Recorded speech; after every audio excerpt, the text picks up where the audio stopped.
கிறிஸ்தியேசுவுக்குள் அன்பாய் அழைக்கப்பட்ட சகோதர சகோதரிகளே, உங்கள் அனைவருக்கும் முதலாவது ஆண்டவராய் இயேசு கிறிஸ்துவுடைய நாமத்தினாலே அன்பையும் வாழ்த்துகளையும் இந்த நேரத்தில் கூறிக்கொள்கிறோம். முதல் முறையாக உங்களை சந்திக்கிறோம். பல வகையான சர்ச் பேக்ரவுண்ட்லேருந்து, சர்ச்சஸ்லேருந்து, பல விசுவாசத்திலிருந்து இல்லையா, இந்த மாதிரி பல சூழ்நிலையிலிருந்து நீங்கள் வந்திருக்கிறீங்க. இந்த கூட்டங்களுடைய நோக்கம் வேறு ஒன்றுமே இல்லை. நம்முடைய ஆண்டவராய் இயேசு கிறிஸ்து தன்னுடைய வேதத்தில் எழுதின ஒரு வசனம், அவ்வளவுதான். இலவசமாய் பெற்றீர்கள், இலவசமாய் கொடுங்கள், இவ்வளவுதான். இப்ப நாங்க இலவசமாய் நிறைய வாங்கிட்டோம், இப்ப உங்களுக்கு அதை இலவசமா கொடுக்கிறோம். வேற எந்த எதிர்பார்ப்பும் இல்லை. அது மட்டும் இல்லை, இப்போ நம்ம சாதாரணமாக எல்லாருமே ஓரளவுக்கு கிறிஸ்தவ பேக்ரவுண்ட்ல தான் வந்திருப்போம். எல்லாருமே பல நாட்கள், பல வருஷங்களா, சில பேர் தலைமுறை தோறும் கிறிஸ்தவர்களாக இருந்திருக்கிறதுக்கு வாய்ப்பு இருக்கு. இப்படி எல்லாம் அநேகம் இடத்துல அநேக சகோதரர்கள் உலகம் முழுவதும் இருக்கிறாங்க. ஆனாலும் இன்னைக்கு யோசனை பண்ணி பார்க்கலாம். இன்னைக்கு நமக்கு வேதம் அப்படிங்கிறது என்னதான் இருக்குது? ஒரே ஒரு வேதம் தான் இல்லையா? ஒரே ஒரு பைபிள், ஒரே பைபிள் தான், ஒரே விசுவாசம், ஒரே ஆண்டவர் இல்லையா? பெரிய சர்ச்சினுடைய அந்த டினாமினேஷன் அப்படின்னு சொல்லுவாங்க இல்லைங்களா? 750 சர்ச் இருக்குதான். சிஎஸ்ஐ, ஆர்சி, இந்த மாதிரி 750 சர்ச் இருக்கா. இதையெல்லாம் நம்ம சிந்திக்கும் போது நம்ம எல்லாருமே ஒரே வேதத்தை தான் வச்சிருக்கோம். ஒரே வேதத்தை தான் என்ன செய்யறோம்? நம்ம படிக்கிறோம். இப்போ நான் ஒரு ஸ்கூல் டீச்சர்னா, இப்போ நான் போய் என்னுடைய கிளாஸில் போய் பாடம் நடத்தணும், முதல்ல அந்த பாடத்தை பற்றி எனக்கு நல்லா தெரிஞ்சிருக்கணும். தெரிஞ்சிருந்தா தான் நான் போய் எங்க நடத்துறதுக்கு எனக்கு உரிமை இருக்கு இல்லைங்களா? அதே மாதிரிதான் இந்த வேதம், நாம் கற்றுக்கொள்ளக்கூடிய வேதம் நம்முடைய ஆண்டவராய் இயேசு கிறிஸ்து கொடுத்திருக்கார். இதை நம்ம மற்றவர்களுக்கு எடுத்து சொல்ல போறோம்னா முதல்ல இது என்னன்னு நமக்கு தெரிஞ்சிருக்கும். இது நமக்கு தெரியாம அதை யாருக்கும் சொல்றதுக்கு வாய்ப்பு இல்லை. நமக்கு தெரியாம சொல்ற ஒரே விஷயம் பைபிள் மட்டும்தான் இன்னைக்கு உலகத்துல, இல்லைங்களா? அநேகம் பேருக்கு தெரியும் இல்லைங்களா? ஏதோ வசனங்கள் சில படிச்சுட்டு அப்படியே நம்ம சொல்றதும், ஆண்டவர் என்னை அழைச்சிருக்கிறார், எல்லாமே உண்மையான விஷயம் தான். பட் என்னன்னு பார்த்தீங்கன்னா, நாம் இந்த பைபிளை பத்தின தெளிவான ஒரு நாலேஜ் இல்லாம நம்ம வெளியே போய் சொல்றதும் தவறு, நாம அதை கடைபிடிக்கிறதும் தவறு. நமக்கு என்னன்னு நமக்கு தெரிஞ்சிருக்கணும். சரி, அப்படின்னா சில பேர் கேட்பாங்க, இதை ஏன் நீங்க போய் மற்ற இந்துக்கள் மத்தியில போய் நீங்க சொல்லாமே அப்படின்னு சில பேர் கேட்பாங்க இல்லைங்களா? அது நியாயமான ஒரு கேள்விதான். பட் நம்ம முதல் தெரிஞ்சுக்கலாம் இல்லையா? சரி, இப்ப நம்ம முதல் தெரிஞ்சுக்கணும்னு சொல்றீங்களே, என்ன தெரிஞ்சுக்கணும்னு விரும்புறீங்க? இதெல்லாம் நீங்க கேட்கிற கேள்வி. ஆக்சுவலி நீங்க கேட்கணும் இல்லையா? நீங்க கேட்கிற வழி நாங்களே சொல்லிடுறோம். என்ன தெரிஞ்சுக்கணும்னு நீங்க விரும்புறீங்க என்று சொல்லி பார்க்கும்போது, இப்போ நாம் எல்லாரும் கிறிஸ்தவர்களா இருக்கிறோம். வார வாரம் கோயிலுக்கு போறோம், அநேக பிரசங்களை கேட்கிறோம், சரிங்களா? இப்ப நம்ம நம்முடைய வாழ்க்கை அப்படியே போயிட்டு இருக்கு. நம்முடைய வாழ்க்கை யார் நடத்துறது?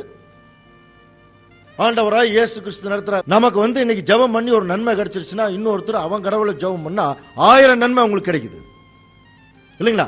அப்ப என்ன வித்தியாசம்? பைபிள்ல பொறுத்த வரைக்கும் நம்ம கிறிஸ்தவர்களுக்கு என்ன வித்தியாசம் நம்ம காட்ட போறோம் இல்லைங்களா? எல்லாரும் மாதிரி நம்முடைய லைஃப். நம்ம கிறிஸ்தவர்களா இருக்கிறதுனால நம்ம வீட்டில் மட்டும் 2 மணி நேரம் எக்ஸ்ட்ரா பைபிள் தண்ணி வர போறது இல்ல, நம்ம நார்மலா தான் இருந்துட்டு இருக்கிறோம் இல்லைங்களா? அதே மாதிரி இந்த உலகத்தை சுத்தில கவனிச்சு பாருங்க. உலகத்தை பார்க்கும்போது எத்தனை பிரச்சனைகள் இந்த பூமியில நடந்துட்டு இருக்கு. இந்த பூமியில நடக்கிறதெல்லாம் இப்ப யார் இதையெல்லாம் நடத்திட்டு இருக்கிறது? யாரு இதை கவனிக்கிறது என்று சொல்லி பார்க்கும்போது நமக்கு தெரிஞ்சதெல்லாம் ஆண்டவர் இயேசு கிறிஸ்து மட்டும்தான். அப்ப இயேசு கிறிஸ்து தான் எல்லாத்துக்கும் மேலானவர் அப்படின்னு நம்ம முடிவு பண்ணிட்டோம்னா, இன்னைக்கு உலகத்துல எத்தனை கோடி ஜனங்கள் ரொம்ப கஷ்டப்பட்டு செத்துக்கிட்டே இருக்காங்க. அப்படின்னா நாம இந்த பைபிள் எதுக்கு வச்சிருக்கிறோம்? எதுக்காக இதை படிக்க வேணும்? இயேசு கிறிஸ்து பின்னாடி போறோம் சொல்றது எதுக்கு போனோம்? அப்படி போறதுனால என்ன பிரயோஜனம்? சாதாரணமா எல்லாரும் சாகிற மாதிரி செத்துட்டு தான் இருக்கிறோம் என்பதை குறித்து நிறைய காரியங்கள் நம்ம என்னைக்காவது சிந்திச்சிருக்கிறோமா என்று சொல்லி பார்க்கும்போது அதெல்லாம் சிந்திக்கிறதுக்கு நமக்கு நேரம் இல்லை. காலையில் எந்திரிச்சோன்னே என்ன பண்ணும்? நேரம் வேலைக்கு போறது, சாயங்காலம் வீட்டுக்கு வந்துட வேண்டியது, அப்புறம் சாயங்காலம் வேலையில முடிச்சுட்டு தூங்கிடுறோம். காலையில் எந்திரிச்சு இதே தான். திடீர்னு ஒரு கல்யாணம் வந்தா கல்யாணத்துக்கு போயிடுவோம், சாவு வந்தா சாவுக்கு போயிடுவோம். இதையெல்லாம் சிந்திக்கிறதுக்கு நமக்கு நேரம் இல்லை. அதுதான் பிரச்சனை. அப்படின்னா எதுக்கு இந்த பைபிள் இப்ப தேவையில்லையே இல்லைங்களா? எல்லாரும் மாதிரி நம்ம இருந்துட்டு என்ன பண்ணிடலாம், போயிடலாம் இல்லையா என்று சொல்லி நம்ம பார்க்கும்போது ஒரு சிலர் என்ன பண்றாங்க, இல்லைங்க பைபிள் கடவுள் ஆண்டவராய் இயேசு கிறிஸ்து நமக்கு கொடுத்துருக்காரு, அவர் பார்த்தீங்கன்னா அவர் எவ்வளவு நல்ல வசனங்கள் எல்லாம் கொடுத்துருக்காரு. அதையெல்லாம் நம்ம ஃபாலோ பண்ண வேண்டாமா? சரி, ஃபாலோ பண்ணுறேன்னு சொல்லிட்டு வர்றோம். வரும்போது இதை ஊன்றி சில நேரத்தில் நம்ம படிக்கும்போது பார்த்தீங்கன்னா நிறைய கேள்விகள் வருது. அந்த கேள்விகளுக்கு ஒரு சிலருக்கு விடை தெரியாதனால என்ன பண்ணிடுறாங்க, அப்படியே நமக்கு எதுக்கு வம்பு, 10ஓட 11 என்ன பண்ணிடலாம், நம்ம போயிட்டே இருக்கலாங்கிற கண்டிஷனுக்கு என்ன ஆயிடுறாங்க, போயிடுறான். சரி, நிறைய கேள்விகள் வருதுன்னா எப்படி அந்த கேள்விகள் வருது என்பதை குறித்து நான் உங்களுக்கு சில கேள்விகள் உங்களுக்கு சொல்கிறேன். அந்த கேள்விகளை பற்றி நீங்களும் கொஞ்சம் சிந்திச்சு பாருங்க. இப்போ நம்ம வந்து பைபிளுக்குள்ளே போய் நிறைய காரியங்கள் படிக்கிறதுக்கு ட்ரை பண்ணுறோம். இப்போ எல்லாரும் எப்படி தெரியுங்களா பைபிள் படிக்கிறாங்க. இப்போ இது முடிச்சுட்டு போனோன்னா நேராக கொண்டு போய் செல்ஃபில் வச்சுருவோம் சாயங்காலம், இல்லைங்களா? அப்புறம் எப்போ எடுப்போம், காலையில் எழுந்திரிச்சோன்னே சந்தோஷம் வந்தா சங்கீதம், துன்பம் வந்தா பிரசங்கி, ஒரு லெவல் இருந்ததுன்னா உன்னத பாட்டு, இல்லைங்களா? அப்புறம் பரீட்சைக்கு போகிறதுக்கு முன்னாடி ஒரு அதிகாரம், பரீட்சைக்கு போனதுக்கு பின்னாடி ஒரு அதிகாரம், காலையில் எழுந்திரிச்சோன்னு ஒரு அதிகாரம், கரண்ட் பில்லு, தண்ணி பில்லு, எல்லா பில்லு எங்கே தான் இருக்கும், எல்லாம் பைபிளுக்குள்ள தான் இருக்கும், சேஃபாக இருக்கும். ஸோ இது எப்படி வச்சுட்டுக்கிறோம், நம்ம ரொம்ப சுகபோக பொருள் மாதிரி. ஒரு நிறைய பேர் பார்த்துருக்குறோம், ஹாஸ்பிட்டலில் போய் படுத்திருப்பாங்க, பைபிளை தலைமைக்கு வச்சு. ஆனால் அந்த நேரத்திலே ஒரு 2 வசனம் படிக்கலாம் இல்லை, இல்லைங்களா? ஏன்னா இப்படித்தான் இது வந்து எப்படி நினச்சிட்டாங்கன்னா, ஏதோ கடவுள் வந்து திடீர்னு கொடுக்குற மாத்திரை மாதிரி நினச்சிட்டாங்க. ஏதோ ஒன்று அப்படியே கொடுக்குறாரு, ஏதோ நமக்கு அவசரத்துக்கு ஒரு வசனம் கொடுக்குறாரு. ஒருத்தருக்கு எப்படி படிக்கக்கூடாதுங்கிறதுக்கு ஒரு உதாரணம் சொல்கிறேன் பாருங்க. ரொம்ப நாள் ஒரு தம்பதிகளுக்கு குழந்தையே இல்லையா. அப்புறம் அந்த அம்மா வந்து பார்த்தீங்கன்னா ரொம்ப பக்தியாக இருப்பாங்க. குழந்தை வேணும் தேவன்கிட்ட கேட்கும்போது தேவன் ஒரு குழந்தையை கொடுத்துட்டார். குழந்தை வந்தோன்னே அந்த அம்மா சொல்லுது அவங்க வீட்டுக்கார்ட்ட, பாருங்க கடவுள்கிட்ட நம்ம கேட்டோம், அப்படியே மன்றாடி ஜெபம் பண்ணோன்னே கடவுள் நமக்கு ஒரு குழந்தையை கொடுத்துட்டார், அதனால் இனிமேலாவது பைபிள் படித்து ஜெபம் பண்ணுங்க அப்படின்னு சொல்லி சொல்கிறாங்க. யார்? இந்த அம்மா வந்து ஐயா கிட்ட சொல்கிறாங்க. உடனே இந்த ஐயா கேட்குற, அப்படியா, பைபிளை பற்றி எனக்கு ஒன்றுமே தெரியாது, சரி எப்படி படிக்கிறது, முதல்ல ஏதாவது ஒரு ஆசீர்வாதமாக கொஞ்சம் சொல்லி பார்க்கல, ஏதோ ஒன்றை படிக்கலாம் அப்படின்னு சொல்லிட்டு. இப்போ நார்மலாக ஏதாவது படிக்க சொன்னால் நம்ம எதாவது தான் படிப்போங்க, சங்கீதம் தான், இல்லைங்களா? நம்ம வீட்டில் ஏதாவது விசேஷம் வந்துன்னு வச்சுங்க, டக்குன்னு 121 சங்கீதம் எடுத்து வச்சுக்கோ, 131 எடுத்து வச்சு, கர்த்தரை நான் எக்காலத்தில் ஸ்தோத்திரிப்பேன், அது அவர் துதியன் வாயில் இருக்கும், இல்லையா? நம்ம வீட்டில் ஏதாவது ஒரு பெரிய பிரச்சனைனா 46 சங்கீதம் எடுத்து வச்சுக்கிறது, கர்த்தர் ஆபத்து காலத்தில் அடைக்கலமும் துணையுமானவர். இதே தான் 2000 வருஷமா இப்படித்தான் ஓடிட்டு இருக்குது எல்லாருடைய லைஃபும். அப்போ இந்த மாதிரி இந்த அம்மா வந்து என்ன பண்ணுதுன்னா, அவர்கிட்ட சொல்லுது, சரி கொஞ்சம் ஒரு ஆசீர்வாதமாக நான் ஆரம்பிக்கிறேன்னு சொல்லி. இப்போ முதல்ல எப்படி தெரியுங்களா படிப்பாங்க, இப்படி தான் திடீர்னு எடுத்து இப்படி சங்கீதத்தில் அப்படி படிப்பாங்க. இப்படித்தான் எடுத்தாராம் சங்கீத புத்தகம் எடுத்து. இப்போதான் குழந்தை வந்திருக்குது, சங்கீத புஸ்தகம் எடுத்து படிக்க சொன்னாராம். அவருக்கு என்ன வசனம் வந்து தெரியுங்களா? 139வது சங்கீதம் 9வது வசனம் வந்துதான், உன் குழந்தையை பிடித்து கல்லின் மேல் மோதி அடிக்கிறவன் பாக்கியவான். அதுக்கப்புறம் அவர் படிப்பாருங்கிறீங்க, இல்லைங்களா? இப்படி படிக்க கூடாது பைபிளை முதல்ல, சரிங்களா? இப்படி நம்ம படிக்கவே கூடாது. நாங்க எந்த ஒரு ஊருக்கு போனாலும் சரி, இந்த ஊழியங்கள் பொறுத்த வரைக்கும் சகோதரர் சொன்னார், இது வந்து ஆக்சுவலா பாத்தீங்கன்னா இப்ப நாங்க செய்யக்கூடிய ஊழியங்கள் நாங்க எல்லாருமே நல்லா ஒர்க் பண்ணிட்டு இருக்கிறோம், நல்ல வேலையில் இருக்கிறோம். வேலையில் இருந்து கொண்டு எங்களுக்கு வர்ற வருமானத்தில் நாங்கள் மற்றவர்களுக்கு இலவசமா இந்த சத்தியத்தை சொல்றோம். ஏன் இப்படி சொல்றீங்க? ஏன் நீங்களும் கொஞ்சம் வருமானம் மீட்டலாமே? உங்க வீட்டில் வந்து இதை இலவசமா சொல்லாம உங்ககிட்ட 100 ரூபா வாங்கிட்டோம்னு என்ன அர்த்தம் தெரியுங்களா? நாளைக்கு உங்களுக்கு சாதகமாக தான் என்ன பண்ணணும், பேசணும், உங்களுக்கு சாதகமாக தான் சொல்லணும். அப்படி சொல்றதுக்கு நாங்க தயார் இல்லை. சத்தியம்னா சத்தியம்தான், பொய்னா பொய் தான், தப்புன்னா தப்பு, ரைட்னா ரைட், அவ்வளவுதான். அதனால வேதம்ங்கிறது சாதாரணமான ஒரு விஷயம் அல்ல, இது ஒரு மிக பெரிய பொக்கிஷம். இதுக்குள்ள எப்படி உள்ள பூதுறதுன்னே நிறைய பேருக்கு தெரியல. அதனாலதான் நாங்க நிறைய பேர்த்துக்கிட்ட கேட்கும்போது பைபிள் எத்தனை படிச்சிருக்கேன் நிறைய பேர் சொல்லியிருக்காங்க. நான் 13 முறை படிச்சிருக்கேன். ஓகே, ஒரு சிலர் 5 முறை படிச்சிருக்கேன். ஒரு சிலர் சொன்னார் நான் பைபிளில் டைப் படிச்சிருக்கேங்க அப்படின்னா. ஒரு சிலர் வந்து நான் திருப்பி படிச்சிருக்கேன். அப்படிங்களா? ரைட், உங்களுக்கு பைபிள் ஃபுல்லாக படிச்சிட்டிங்களா? சந்தோஷம். எல்லாமே புரிஞ்சிருச்சா பைபிளில்? நிறைய விஷயங்கள் புரியல, இல்லைங்களா? ஏன் புரியலன்னா, அநேக வசனங்கள் நீங்க வந்து உங்களுக்கு ஒரு சில வசனங்கள் கொடுக்குறேன் பாருங்க, முன்னுக்கு பின் முரணா இருக்கிறத கண்டுபிடிக்கலாம். வேற எந்த புஸ்தகத்துக்கு போக வேண்டாம், இயேசு கிறிஸ்து பேசின வசனங்களை மட்டும் நீங்க பாருங்க. இயேசு கிறிஸ்து என்ன தெரியுமா சொல்றாரு பாருங்க. ஒரு இடத்துல அவருடைய பிள்ளைகள்கிட்ட பேசும்போது மத்தேயு 5ஆம் அதிகாரம் 9ஆம் வசனம், சமாதானம் பண்ணுகிறவர்கள் பாக்கியவான்கள், அவர்கள் தேவனுடைய புத்திரர் எண்ணப்படுவார்கள். அதே மாதிரி யோவான் 14ஆம் அதிகாரம் 27ஆம் வசனத்துல, சமாதானத்தை உங்களுக்கு வைத்துப் போகிறேன், என்னுடைய சமாதானத்தையே உங்களுக்கு கொடுக்கிறேன், உலகம் கொடுக்கிற பிரகாரம் நான் உங்களுக்கு கொடுக்கிறதில்லை. உங்கள் இருதயம் கலங்காமலும் பயப்படாமலும் இருப்பதாக. லூக்கா 6ஆம் அதிகாரம் 39ஆம் வசனம் படிச்சு பாத்தீங்கன்னா, பின்னும் அவர் ஒரு உவமையை அவர்களுக்கு சொன்னார். குருடனுக்கு குருடன் வழிகாட்டக்கூடுமோ? இருவரும் பள்ளத்தில் விடுவார்கள் அல்லவா? சார், குருடன் யாரு அப்படின்னா நார்மலாவே சத்தியம் தெரியாதவங்கன்னு சொல்லுவாங்க. சோ அப்ப சத்தியம் தெரியாதவனுக்கு சத்தியம் தெரியாதவன் வழிகாட்ட முடியாதுன்னு எடுத்துக்கலாம். ஆனா ஏசாயா 42ஆம் அதிகாரம் 19ஆம் வசனம் வாசிங்க. என் தாசனை அல்லாமல் குருடன் யார்? நான் அனுப்பிய தூதனை அல்லாமல் செவிடன் யார்? உத்தமனை அல்லாமல் குருடன் யார்? கர்த்தருடைய ஊழியக்காரனை அல்லாமல் அந்தகன் யார்? ஒரு இடத்துல இவரே குருடன் சத்தியம் தெரியாதவங்கிற மாதிரி சொல்லிட்டு இப்ப என்ன சொல்றாரு? என்னுடைய ஊழியக்காரன் தான் என்னன்னு சொல்றாரு இப்போ குருடன் அப்படிங்கிறார். இந்த மாதிரி எத்தனை வசனங்கள் இருக்குது புரியவே புரியாது. ஒரு வசனம் பாருங்க, லூக்கா 12ஆம் அதிகாரம் 2ஆம் வசனம். வெளியாக்கப்படாத மறைபொருளும் இல்லை, அறியப்படாத ரகசியமும் இல்லை. உபாகமம் 29ஆம் அதிகாரம் 29ஆம் வசனம். மறைவானவைகள் நம்முடைய தேவனாகிய கர்த்தருக்கே உரியவைகள், வெளிப்படுத்தப்பட்டவைகளோ இந்த நியாயப்பிரமாணத்தின் வார்த்தைகளின்படியெல்லாம் செய்யும்படிக்கு நமக்கும் நம்முடைய பிள்ளைகளுக்கும் என்றென்றைக்கும் உரியவைகள். அதே மாதிரி இயேசு கிறிஸ்து இந்த பூமியில வந்த போது நிறைய உவமைகளா பேசினார். எப்படி தெரியுமா பேசினார்? அப்படியே ரோட்ல போயிட்டு இருப்பார், அவருடைய சீஷர்கள் கூட போயிட்டு இருக்கும்போது திடீர்னு பரலோக ராஜ்யம் ஒரு கடுகு விதை கொப்பா இருக்கு தெரியுமா அப்படின்னார். அது ஒரு சின்ன செடியா இருந்து பெரிய மரம் ஆயிடுச்சு. அதுல ஆகாயத்து பறவைகள் தங்கத்தக்க ஒரு மரம் ஆயிடுச்சு. பேதுருவும் யோவான் என்ன சொல்லியிருப்பாங்க? அப்படிங்களா, ஓகே அப்படின்னு போயிட்டாங்க, அவ்வளவுதான். திடீர்னு பரலோக ராஜ்யம் ஒரு புளிச்ச மாவு கொப்பா இருக்கு தெரியுமா? அது ஒரு ஸ்திரீ எடுத்து 3 படி என்ன பண்ணுதான், அதை புளிக்க வச்சிருச்சு. என்ன பேசுறாருன்னு ஒன்றும் புரியல. இவர் என்ன பேசுறாரு? அதே மாதிரி திடீர்னு ஒரு மனுஷனுக்கு 100 ஆடு இருந்தது, ஒரு ஆடு காணாம போயிடுச்சு. 99 விட்டு அவர் என்ன பண்றாரு? அந்த மற்ற ஒரு ஆட்டை தேடி போறார். அதே மாதிரி ஒரு வீட்டில் பார்த்தீங்கன்னா ஒரு பிசாசு ஒரு மனுஷனுக்கு பிடிச்சிருந்தான். அது அந்த பிசாசு அந்த வீட்டை விட்டு வெளியில போய் எல்லா பக்கம் சுத்திட்டு மறுபடியும் திரும்பி தண்ணிலும் பொல்லாத 7 பிசாசுகள் என்ன பண்ணிருச்சான் கொண்டு இருந்துச்சுன்னா அதனுடைய முன்னிலைமை பின்னிலைமை காட்டிலும் ரொம்ப பரிதாபம். என்னன்னு ஒன்னும் புரியல. எதுக்கு இதெல்லாம் சொல்றாரு? இவர் என்ன பேசினாருன்னு ஒண்ணுமே புரியல. அது மட்டும் இல்ல, ஒரு இடத்துல சொல்றாரு உலக சிநேகம் தேவனுக்கு விரோதமான பகை அப்படின்னு இவரே சொல்லிட்டு லூக்கா 16ஆம் அதிகாரம் 9ஆம் வசனம் படிக்கலாம்.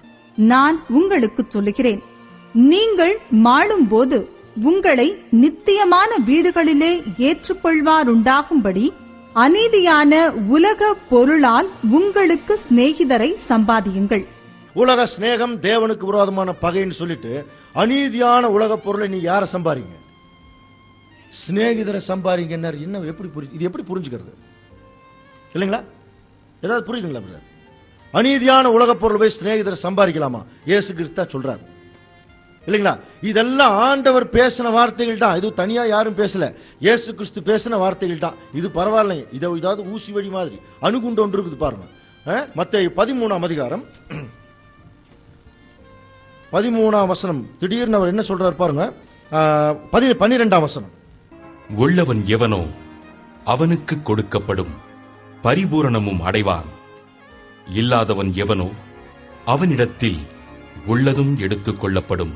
அந்நாளிலே கர்ப்பவதிகளுக்கும் இயேசு கிறிஸ்து 2ஆம் வருகையில் வரும்போது சொல்றார், கர்ப்பவதிகளுக்கும் பால் கொடுக்கிறவர்களுக்கும் ஐயோ அப்படிங்கிறார். அப்படின்னா இயேசு கிறிஸ்து 2ஆம் வருகையில் வரும்போது கர்ப்பவதிகளும் பால் கொடுக்கிறவங்களும் நாசமா போயிருவாங்கன்னு அர்த்தம். அப்படின்னா அவங்க என்ன பாவம் பண்ணவங்களா? மற்றவங்க எல்லாம் பாவம் பண்ணலையா? இல்லைங்களா?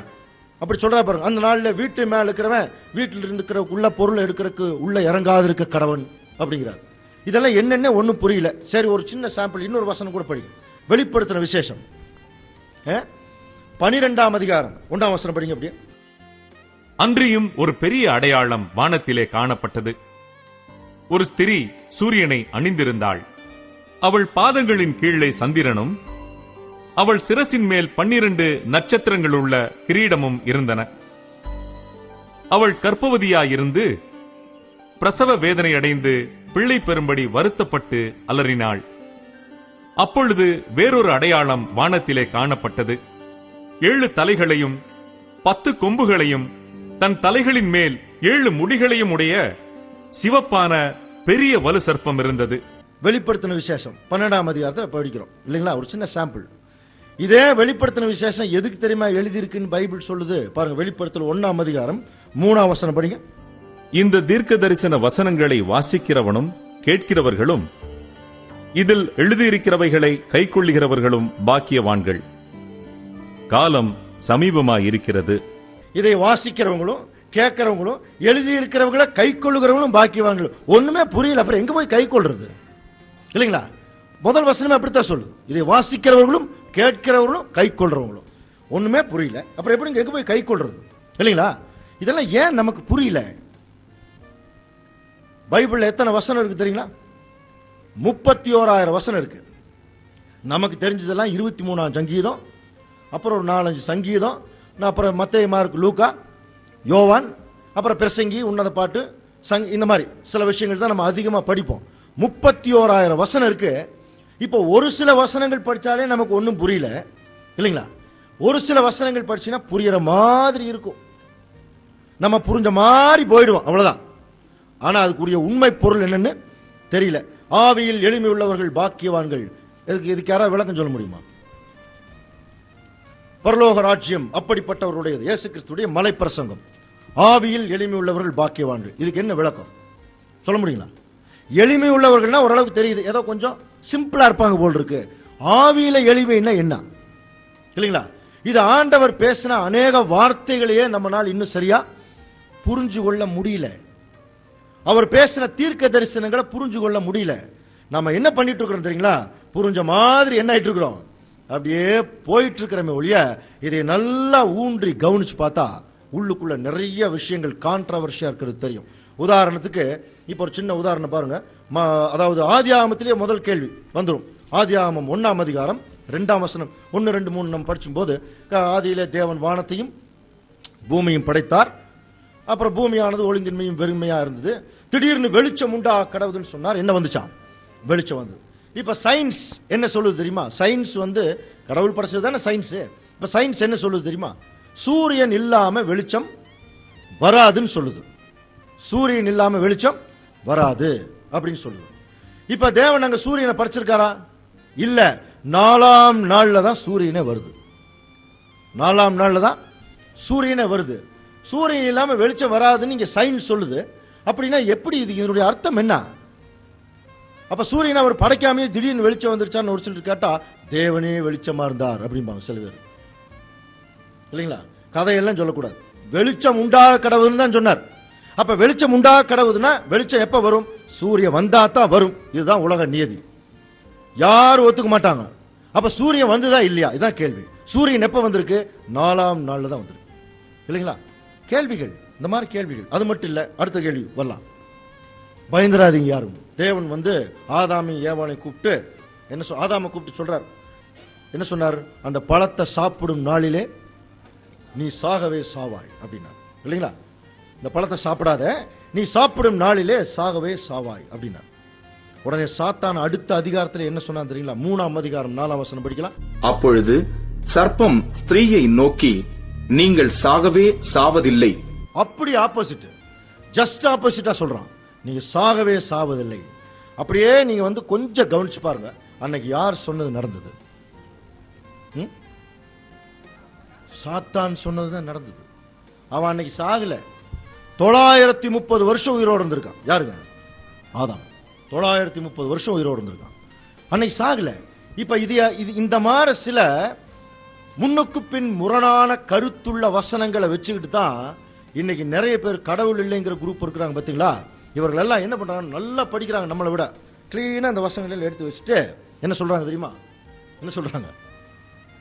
இது கடவுள் இல்லைங்கிறதுக்கு சரியான ப்ரூஃபான வசனம். ஏன்னா பாருங்க, உங்க பைபிள்லயே எப்படி இருக்கு? இங்க ஒரு மாதிரியும் அங்க ஒரு மாதிரி இருக்கு. ஒன்றும் சரியில்லை இல்லைங்களா? இவர் கடவுள் சொன்னதே நடக்கல, அப்புறம் எதுக்கு நீங்க கடவுளை நீங்க கும்பிடுறீங்க? இந்த மாதிரி என்ன பண்ணிடுறாங்க? அவங்களுடைய கோணத்துல போயிடுறாங்க இல்லைங்களா? அப்போ இது எல்லாம் நம்ம சிந்திக்க வேணும். இப்படி எல்லாம் சிந்திக்கும் போதும் அப்படின்னா கடவுள் சொன்னது நடக்கலையா?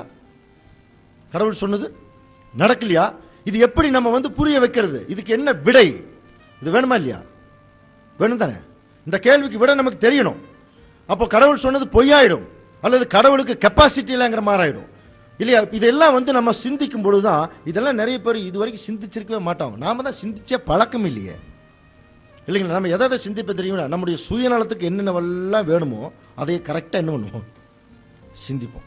கரெக்டாக சிந்திப்போம். இது இப்படி போச்சுன்னா என்ன பண்ணுறது, அது அப்படி போச்சுன்னா என்ன பண்ணுறது, இதுக்கு என்ன வழி, அதுக்கு என்ன வழி, இப்படி சிந்திப்ப மொழியா வேதத்திற்குள்ள போய் நிறைய சிந்தனைகள் நமக்கு வரணும். அதனால தான் பைபிள் சொல்லுது, தேவன் அதாவது நம்முடைய ஆண்டவராக இயேசு கிறிஸ்து அத்தனைக்கும் அவர் விடை எழுதியிருக்கார். இப்போ நம்ம இதுவரைக்கும் பார்த்தது அநேக கேள்விகள் கேட்டோம், ஆனால் அந்த கேள்விகளுக்கு சரியான விடையை இன்னும் தெரியல, இல்லையா? அப்ப இந்த கேள்விகளுக்கு நம்ம எப்படித்தான் விடையை கண்டுபிடிக்கிறது என்று சொல்லி நம்ம பார்க்கும்போது, விடை வேற எங்க போனாலும் கிடைக்காது. நம்ம எதை மட்டும்தான் நம்பிட்டு இருக்கிறோம், வேதத்தை மட்டும்தான் நம்பிட்டு இருக்கிறோம். அப்படின்னா அந்த வேதத்தில் அதுக்குரிய விடை இருக்குதா இல்லையா என்பதை குறித்து ஒரு சிந்தனை எழும்போது பைபிள் சொல்லுது, கட்டாயமா வேதத்திற்குள்ள நீங்க என்ன கேள்வி கேட்டாலும் அந்த கேள்விக்கு விடை இருக்கு அப்படின்னு சொல்லுது. ஆனால் ஏன் அந்த விடை இதுவரைக்கும் எங்களுக்கு தெரியல, ஏன் எங்களுக்கு இன்னும் வேதம் புரியல அப்படின்னு ஒரு கேள்வி கேட்டா இது யார்கிட்ட தான் கேட்கணும்? ஆண்டவராகிய இயேசு கிறிஸ்துவிட்ட தான் கேட்கணும். ஒண்ணுமே புரிய மாட்டேங்குது.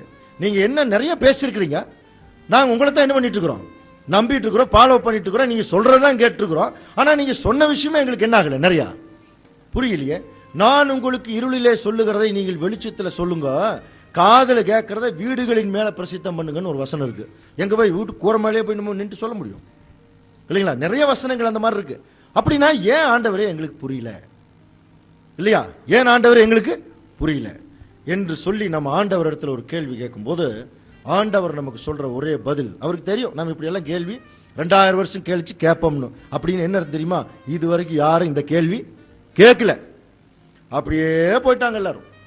இப்பதான் அறிவு பெருத்த ஒரு காலம், பைபிள்லையும் கேள்வி கேட்க ஆரம்பிச்சிருக்கிறாங்க நிறைய பேர். அப்படி தேவன் கேள்வி கேட்கணும்னு தான் விரும்புறார். பைபிள் ஒரு வசனம் சொல்லுது இல்லையா, விசுவாசம் கேள்வியினாலே வரும், கேள்வி தேவ வசனத்தினாலே வரும். ஸோ நம்ம நிறைய கேட்கணும் முதல்ல, இல்லைங்களா? அப்ப ஆண்டவர் இடத்துல போய் கேட்கும் போது நம்முடைய ஆண்டவர் சொல்ற பதில் என்ன தெரியுமா? வாசிச்சு பார்க்கலாம். யோவான் 5ஆம் அதிகாரம் 39வது வசனம். வேத வாக்கியங்களை ஆராய்ந்து பாருங்கள், அவைகளால் உங்களுக்கு நித்திய ஜீவன் உண்டென்று எண்ணுகிறீர்களே, என்னை குறித்து சாட்சி கொடுக்கிறவைகளும் அவைகளே. இப்ப நம்ம என்ன கேள்வி கேட்டோம்? ஆண்டவரே எங்களுக்கு எதுவுமே புரிய மாட்டேங்குது. What is your mind, what is your plan, என்ன பண்ணிட்டு இருக்கிறீங்க ஒண்ணுமே தெரியல. மனிதன் பிறக்கிறான் பாருங்க, இயேசு கிறிஸ்து வந்துட்டு போனார், 2000 வருஷம் ஆகி போச்சு. இந்த பூமியில ஏதாவது மாற்றம் இருக்கா? இப்போ உங்ககிட்ட ஒரு கேள்வி கேட்கற பார்க்கல, யாராவது பதில் சொல்றீங்க? ஒருத்தர்கிட்ட போய் நாங்க பேசணும், ஆண்டவரா இயேசு கிறிஸ்துவை பத்தி உங்ககிட்ட சொல்ல வந்திருக்காங்க, புதுசா ஒரு பிரதர், அவர் இந்த ரிலிஜன் இல்ல. முதல்ல கேள்வி, அவர் யார் அப்படின்னா, அவர் 2000 வருஷத்துக்கு முன்னாடி பிறந்தார். எங்க? நம்ம தமிழ்நாட்டில இல்லைங்க, பெத்லகேம்ல. அது எங்க இருக்கு? அது எங்கேயோ இருக்கு, அது எங்கேயோ இருக்கு. எப்ப பிறந்தார்? 2000 வருஷத்துக்கு முன்னாடி. சரி, பிறந்து என்ன பண்ணார்? அவர் பிறந்துங்க நிறைய அடையாள அற்புதங்கள் எல்லாம் செஞ்சாருங்க, நிறைய நன்மைகள் செஞ்சாருங்க. அப்படியா, ரொம்ப சந்தோஷம். கடைசியில அவர் செத்து போயிட்டாருங்க. ஐயோ, செத்து போயிட்டாரா? இல்ல பரவாயில்லைங்க, அவர் 3ஆம் நாள் என்ன ஆயிட்டாரு? அவர் உயிர் தெழுந்து போயிட்டார். அப்படியா, ரொம்ப சந்தோஷம். அவர் உங்களுக்காக தாங்க செத்தாரு. எனக்காக செத்தாரா? என்ன வம்பா இருக்குது? 2000 வருஷத்துக்கு முன்னாடி வந்தாருங்கிறீங்க, எங்கேயோ பிறந்தார், எங்கேயோ வளர்ந்தாருங்கிறீங்க, திடீர்னு செத்து போயிட்டாருங்கிறீங்க, கடைசியில் எனக்காக தான் செத்தாருன்னா? ஆமாங்க, உங்களுக்காக தான் செத்தாரு. ஏங்க நீங்க பாவிங்க, நானே பாவி, நீ பாவி, உங்க குடும்பம் எல்லாம் பாவி, இல்லைங்களா? இதுக்கு ஒரு பேசிக் வேணும், இல்லைங்களா? இந்த பேசிக்கே இல்லாம போய் அவங்க கிட்ட நம்ம சொல்லும் பொழுது அவங்க கேட்கிற கேள்விக்கு இப்படி ஒருத்தர் கேள்வி கேட்டா எப்படி இருக்கும்? என்ன சொல்ல தெரியும்? உங்களுக்கு புரியவே புரியாதுங்க. ஆண்டவர் உங்களுக்கு வெளிப்படுத்த மாட்டார். உங்களுக்கு அறிவெல்லாம் என்ன போச்சு, மழுங்கி போச்சுங்க, நீங்க நரகத்துக்கு தான் போவீங்க அப்படின்ட்டு ஒரே அடி அடிச்சுட்டு என்ன பண்ணிடுவோம், நாம வந்துருவோம், இல்லைங்களா? ஆனால் இந்த கேள்விக்கும் பைபிள்ல விடை இருக்கு. ஒட்டுமொத்த உலக ஜனங்களுக்கும் இயேசு கிறிஸ்துவுடைய மரணத்திற்கு என்ன சம்பந்தம் பைபிள் இருக்கு. அதனாலதான் இயேசு கிறிஸ்து என்ன சொன்னார்னா, வேத வாக்கியங்களை போய் ஆராய்ந்து. ஏன் தெரியுமா? இந்த பைபிள்ல இல்லாத விஷயமே கிடையாது, தெரியுங்களா? உங்களுக்கு என்ன வேணும் பைபிள்ல? ஹிஸ்டரி வேணுமா? ஜியோகிராஃபி வேணுமா? மேத்தமேட்டிக்ஸ் வேணுமா? சயின்ஸ் வேணுமா? ஆர்கியாலஜி பூகோளவியல் வேணுமா? அஸ்ட்ரானமி வானவியல் வேணுமா? ஆட்டோமொபைல் இன்ஜினியரிங் வேணுமா? எல்லாமே இருக்கு பைபிள்ல. இப்ப பாருங்க, நீங்க உட்கார்ந்து கேட்டா போதும், கரெக்டா 1 இயர்ல you will be a master in Bible. பைபிள்ல என்ன ஆயிடலாம் தெரியுங்களா? மாஸ்டர் ஆயிடலாம். அது இலவசமா இன்னைக்கு தேவன் வந்து கோயம்புத்தூர்ல ஒரு சிலருக்கு அந்த வாய்ப்பை கொடுக்குறார். என்ன வேணாலும் இருக்கு பைபிள்ல. இன்னைக்கு உலகத்துல இன்னைக்கு கண்டுபிடிச்ச விஷயத்த என்னைக்கோ தேவன் எழுதிட்டார் தெரியுங்களா? உலகம் உருண்டையா இருக்குன்னு எப்ப கண்டுபிடிச்சாங்க? ஒரு 250 வருஷத்துக்கு முன்னாடி தான் கண்டுபிடிச்சாங்க. தேவன் இயேசு கிறிஸ்து பிறக்கறதுக்கு 700 வருஷத்துக்கு முன்னாடி எழுதிட்டார். 2700 வருஷத்துக்கு முன்னாடியே வாசிச்சு பாருங்க. ஏசாயா 40ஆம் அதிகாரம் 22ஆம் வசனம். அவர் பூமி உருண்டையின் மேல் வீற்றிருக்கிறவர், அதன் குடிகள் வெட்டுக்கிளிகளைப் போல இருக்கிறார்கள். அவர் வானங்களை மெல்லிய திரையாக பரப்பி அவைகளை குடியிருக்கிறதற்கான கூடாரமாக விரிக்கிறார். பூமி உருண்டையின் மேல் வீற்றிருக்கிறார். பூமி உருண்டைன்னு 2700 வருஷத்துக்கு முன்னாடி எழுதிட்டார் இல்லையா? நம்ம ஆளுக்கு எப்ப கண்டுபிடிச்சாங்க? பூமி தட்டையா இருக்குன்னாங்க, அப்புறம் மொட்டையா இருக்குன்னாங்க, கடைசியில அங்க எங்கேயும் போய் சுத்துன்னு சுத்தி அதுக்கப்புறம் ஆமாங்க ரவுண்டா இருக்கு. அது எப்போ கன்ஃபார்ம் பண்ணாங்க தெரியுமா? இங்கிருந்து மேல போய் ஸ்பேஸ்ல நின்று பார்த்தாங்க, ப்ளூ கலர் பந்து மாதிரி இருக்குன்னாங்க, குளோப். அப்பதான் தெரிஞ்சு என்ன பூமி தனியா தொங்கிட்டு இருக்கு. இதை வந்து ஹெர்குலஸ் யாராவது போட்டு இன்னைக்கு எல்லா ஜனங்கள் எப்படி தெரியல நினைச்சிட்டு ஹெர்குலஸ் எல்லாம் என்ன பண்ணிட்டு இருக்காரு, அப்படியே போட்டு அன்மார் மாதிரி தாங்கிட்டு இருக்காரு அப்படி எல்லாம் நினைச்சிட்டு இருந்தாங்க. ஆனா பூமி அந்தரத்தை தொங்கிட்டு இருக்கு.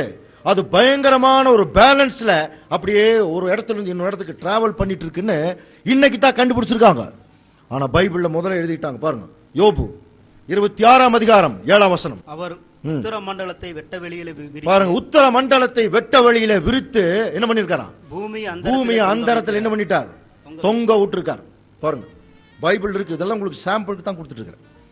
இந்த பைபிள் வந்து எவ்வளவு உண்மையான விஷயம் அப்படிங்கறத இப்ப நம்ம ப்ரூஃப் பண்ணணும். முதல் இப்ப என்ன தெரியுமா? நாம் அதாவது பின்பற்றக்கூடிய இந்த பைபிள் உண்மையிலுமே கடவுளால கொடுக்கப்பட்டதா இல்லையாங்கிறத முதல் கன்ஃபார்ம் பண்ணிட்டு அதுக்கப்புறம் என்ன பண்ணலாம்? உள்ள போலாம். அப்பதான் கொஞ்சம் ஈஸியா இருக்கும். முதல்ல நம்ம கற்றுக்கொள்ற பைபிள் உண்மையாலுமே கடவுளால கொடுக்கப்பட்டதா. இந்த வசனம் எல்லாம் எவ்வளவு ப்ரூஃப் பண்ணுது பாத்தீங்களா இல்லையா? அது மட்டும் இல்ல, பைபிளை வந்து நிறைய பேர் ஆராய்ச்சி பண்ணும் பொழுது என்ன தெரியுங்களா கண்டுபிடிச்சாங்க? இந்த வேதம் வந்து 40 எழுத்தாளர்கள் எழுதியிருக்காங்க. 40 பேர் 1700 வருஷம் டியூரேஷன்ல எழுதியிருக்காங்க.